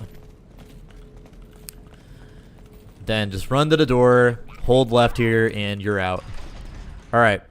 Another green herb there if you need it, in case you're still not at full HP. And what we're going to do is just tell Ashley to wait, and this is the Sadler fight. Sadler's pretty easy. Like, if you're on PB pace and you get the Sadler, this PB is pretty much guaranteed. Like, fucking up on Sadler is, like, it's really hard. You have to, like, try. But, yeah. So, so basically, if you don't have anything equipped yet and you're running, just run until you get to around where this cone is. Because the trigger for the cutscene is, like, past this cone. Like, there's, like, a line here, like an invisible line. Once you pass that, you'll trigger the fight. So, around here, open your inventory, equip your Killer 7. And what we're going to do is we're going to do 2 shots on Sadler with the Killer 7, and then we're going to use the rocket launcher to hit him. So, watch and learn.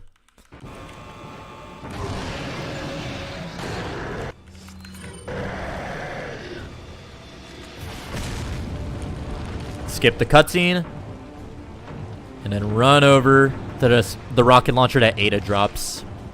And you turn around and fire that, and the fight's over. Really, really fast and easy. Okay, so what you do is, we're going to equip the Killer 7. No, you need 2 shots for Sadler. The reason I said 3 shots at the prison was because you need 1 shot for the war room. 1 shot for the war room, 2 shots for Sadler. That's what I meant. Yeah, the most consistent room in RE4. Yeah, so as soon as the fight starts, you're going to physically turn Leon, because it's actually faster to turn Leon physically like this rather than turning him with aiming, because he just turns faster like this. So as soon as the fight starts, turn left, aim your Killer 7 at the eyeball on his left leg, and just keep it there. Keep the laser on it until the leg is just completely down, and shoot. Then you're going to aim, and then after that, you're going to turn right again, aim down, shoot his eyeball, take 2 steps back, like just count 2 steps, like 1, 2. And then you're going to equip your rocket, take it out, and shoot the eyeball directly. And that'll basically take him to the last phase. Alright, so let's try this again.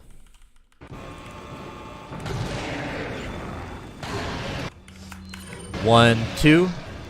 Shoot the rocket at his eye. Skip the cutscene and hold upright. And just run over to the rocket launcher. Like this. No need to even dip, man. It's actually slower to dip, man, here. Wait. Alright. So, Killer 7. It's like super simple. I shouldn't need to talk about this too much, but turn left, shoot the eyeball on his left leg. Turn right, shoot his eyeball. Take 2 steps back, and the reason we're taking steps back is for 2 reasons. 1, you don't want to be too close so you hit yourself with the rocket. And 2, we want to intentionally wait a little bit before taking him to the last phase. So when we're running over to the rocket on the other side, we don't need to wait for the bridge to come up, because the bridge is basically on like a timer, kind of. We don't want to...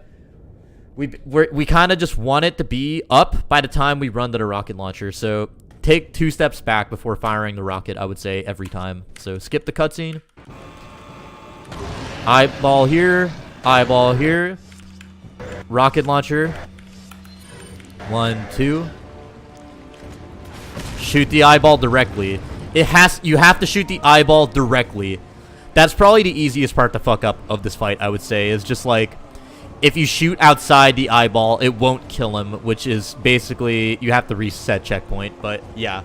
Shoot the eyeball directly. Then just hold up right while skipping the cutscene, and just run over. We're gonna equip the rocket launcher, turn left a little bit. The rocket launcher here is basically just gonna go in the rocket launcher slot you had after you shot him. And then we're just going to quick turn to the left and just shoot it at him. And you can kind of just shoot anywhere as long as he's on screen and it'll hit him. So you can kind of like shoot here and it'll still hit him. And then that'll give us the jet ski key. And then what we're going to do after this is we're going to go ahead and Ditman to our Killer 7. You can grab the money for the meme if you want. It's kind of a time waste, so I don't do it. But yeah, Ditman to your Killer 7. And around here, switch back to your striker. And then what you do here is tell Ashley to immediately wait. And you either Ditman to the Killer 7, or what you can do is you can actually discard the striker really fast. Like, try to equip it again. Press up to discard. Press enter, and then go over to yes. And then exit out of your inventory, and you'll actually get running, like, you'll get, like, grenade running speed by discarding it, because this is the last time we're gonna Ditman in the run. But I'll show you guys how to do the jet ski glitch.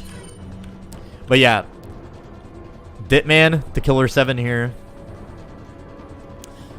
and around the time you get to the elevator, switch to your striker, tell Ashley to wait.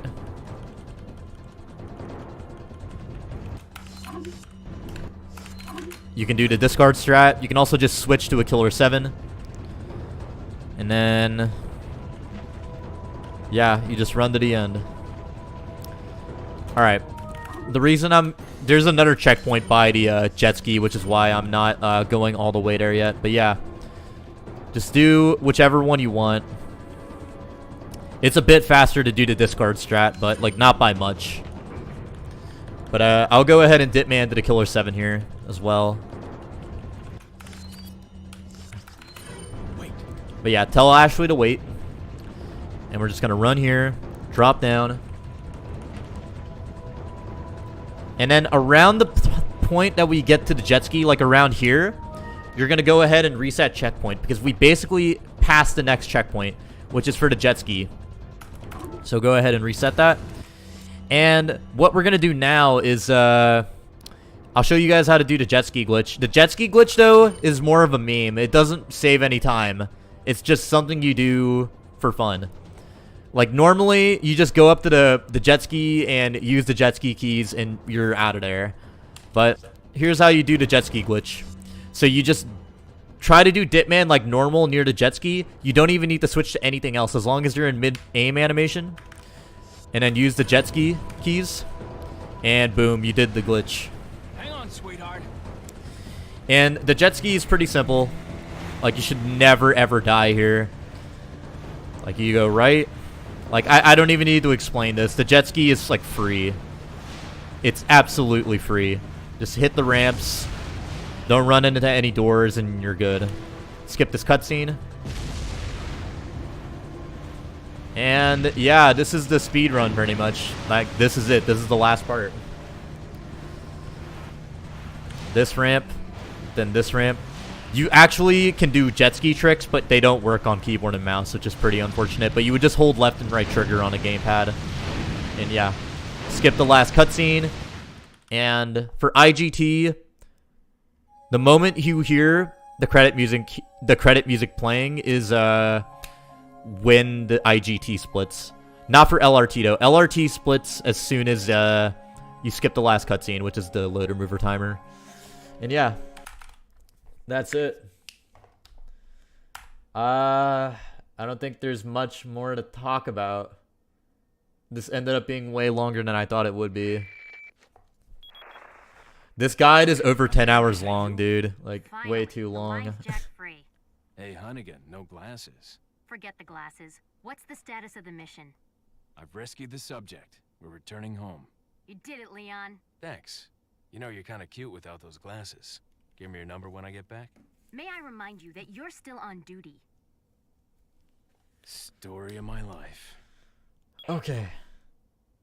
I can just link to a separate guide, Water Juice, that has it.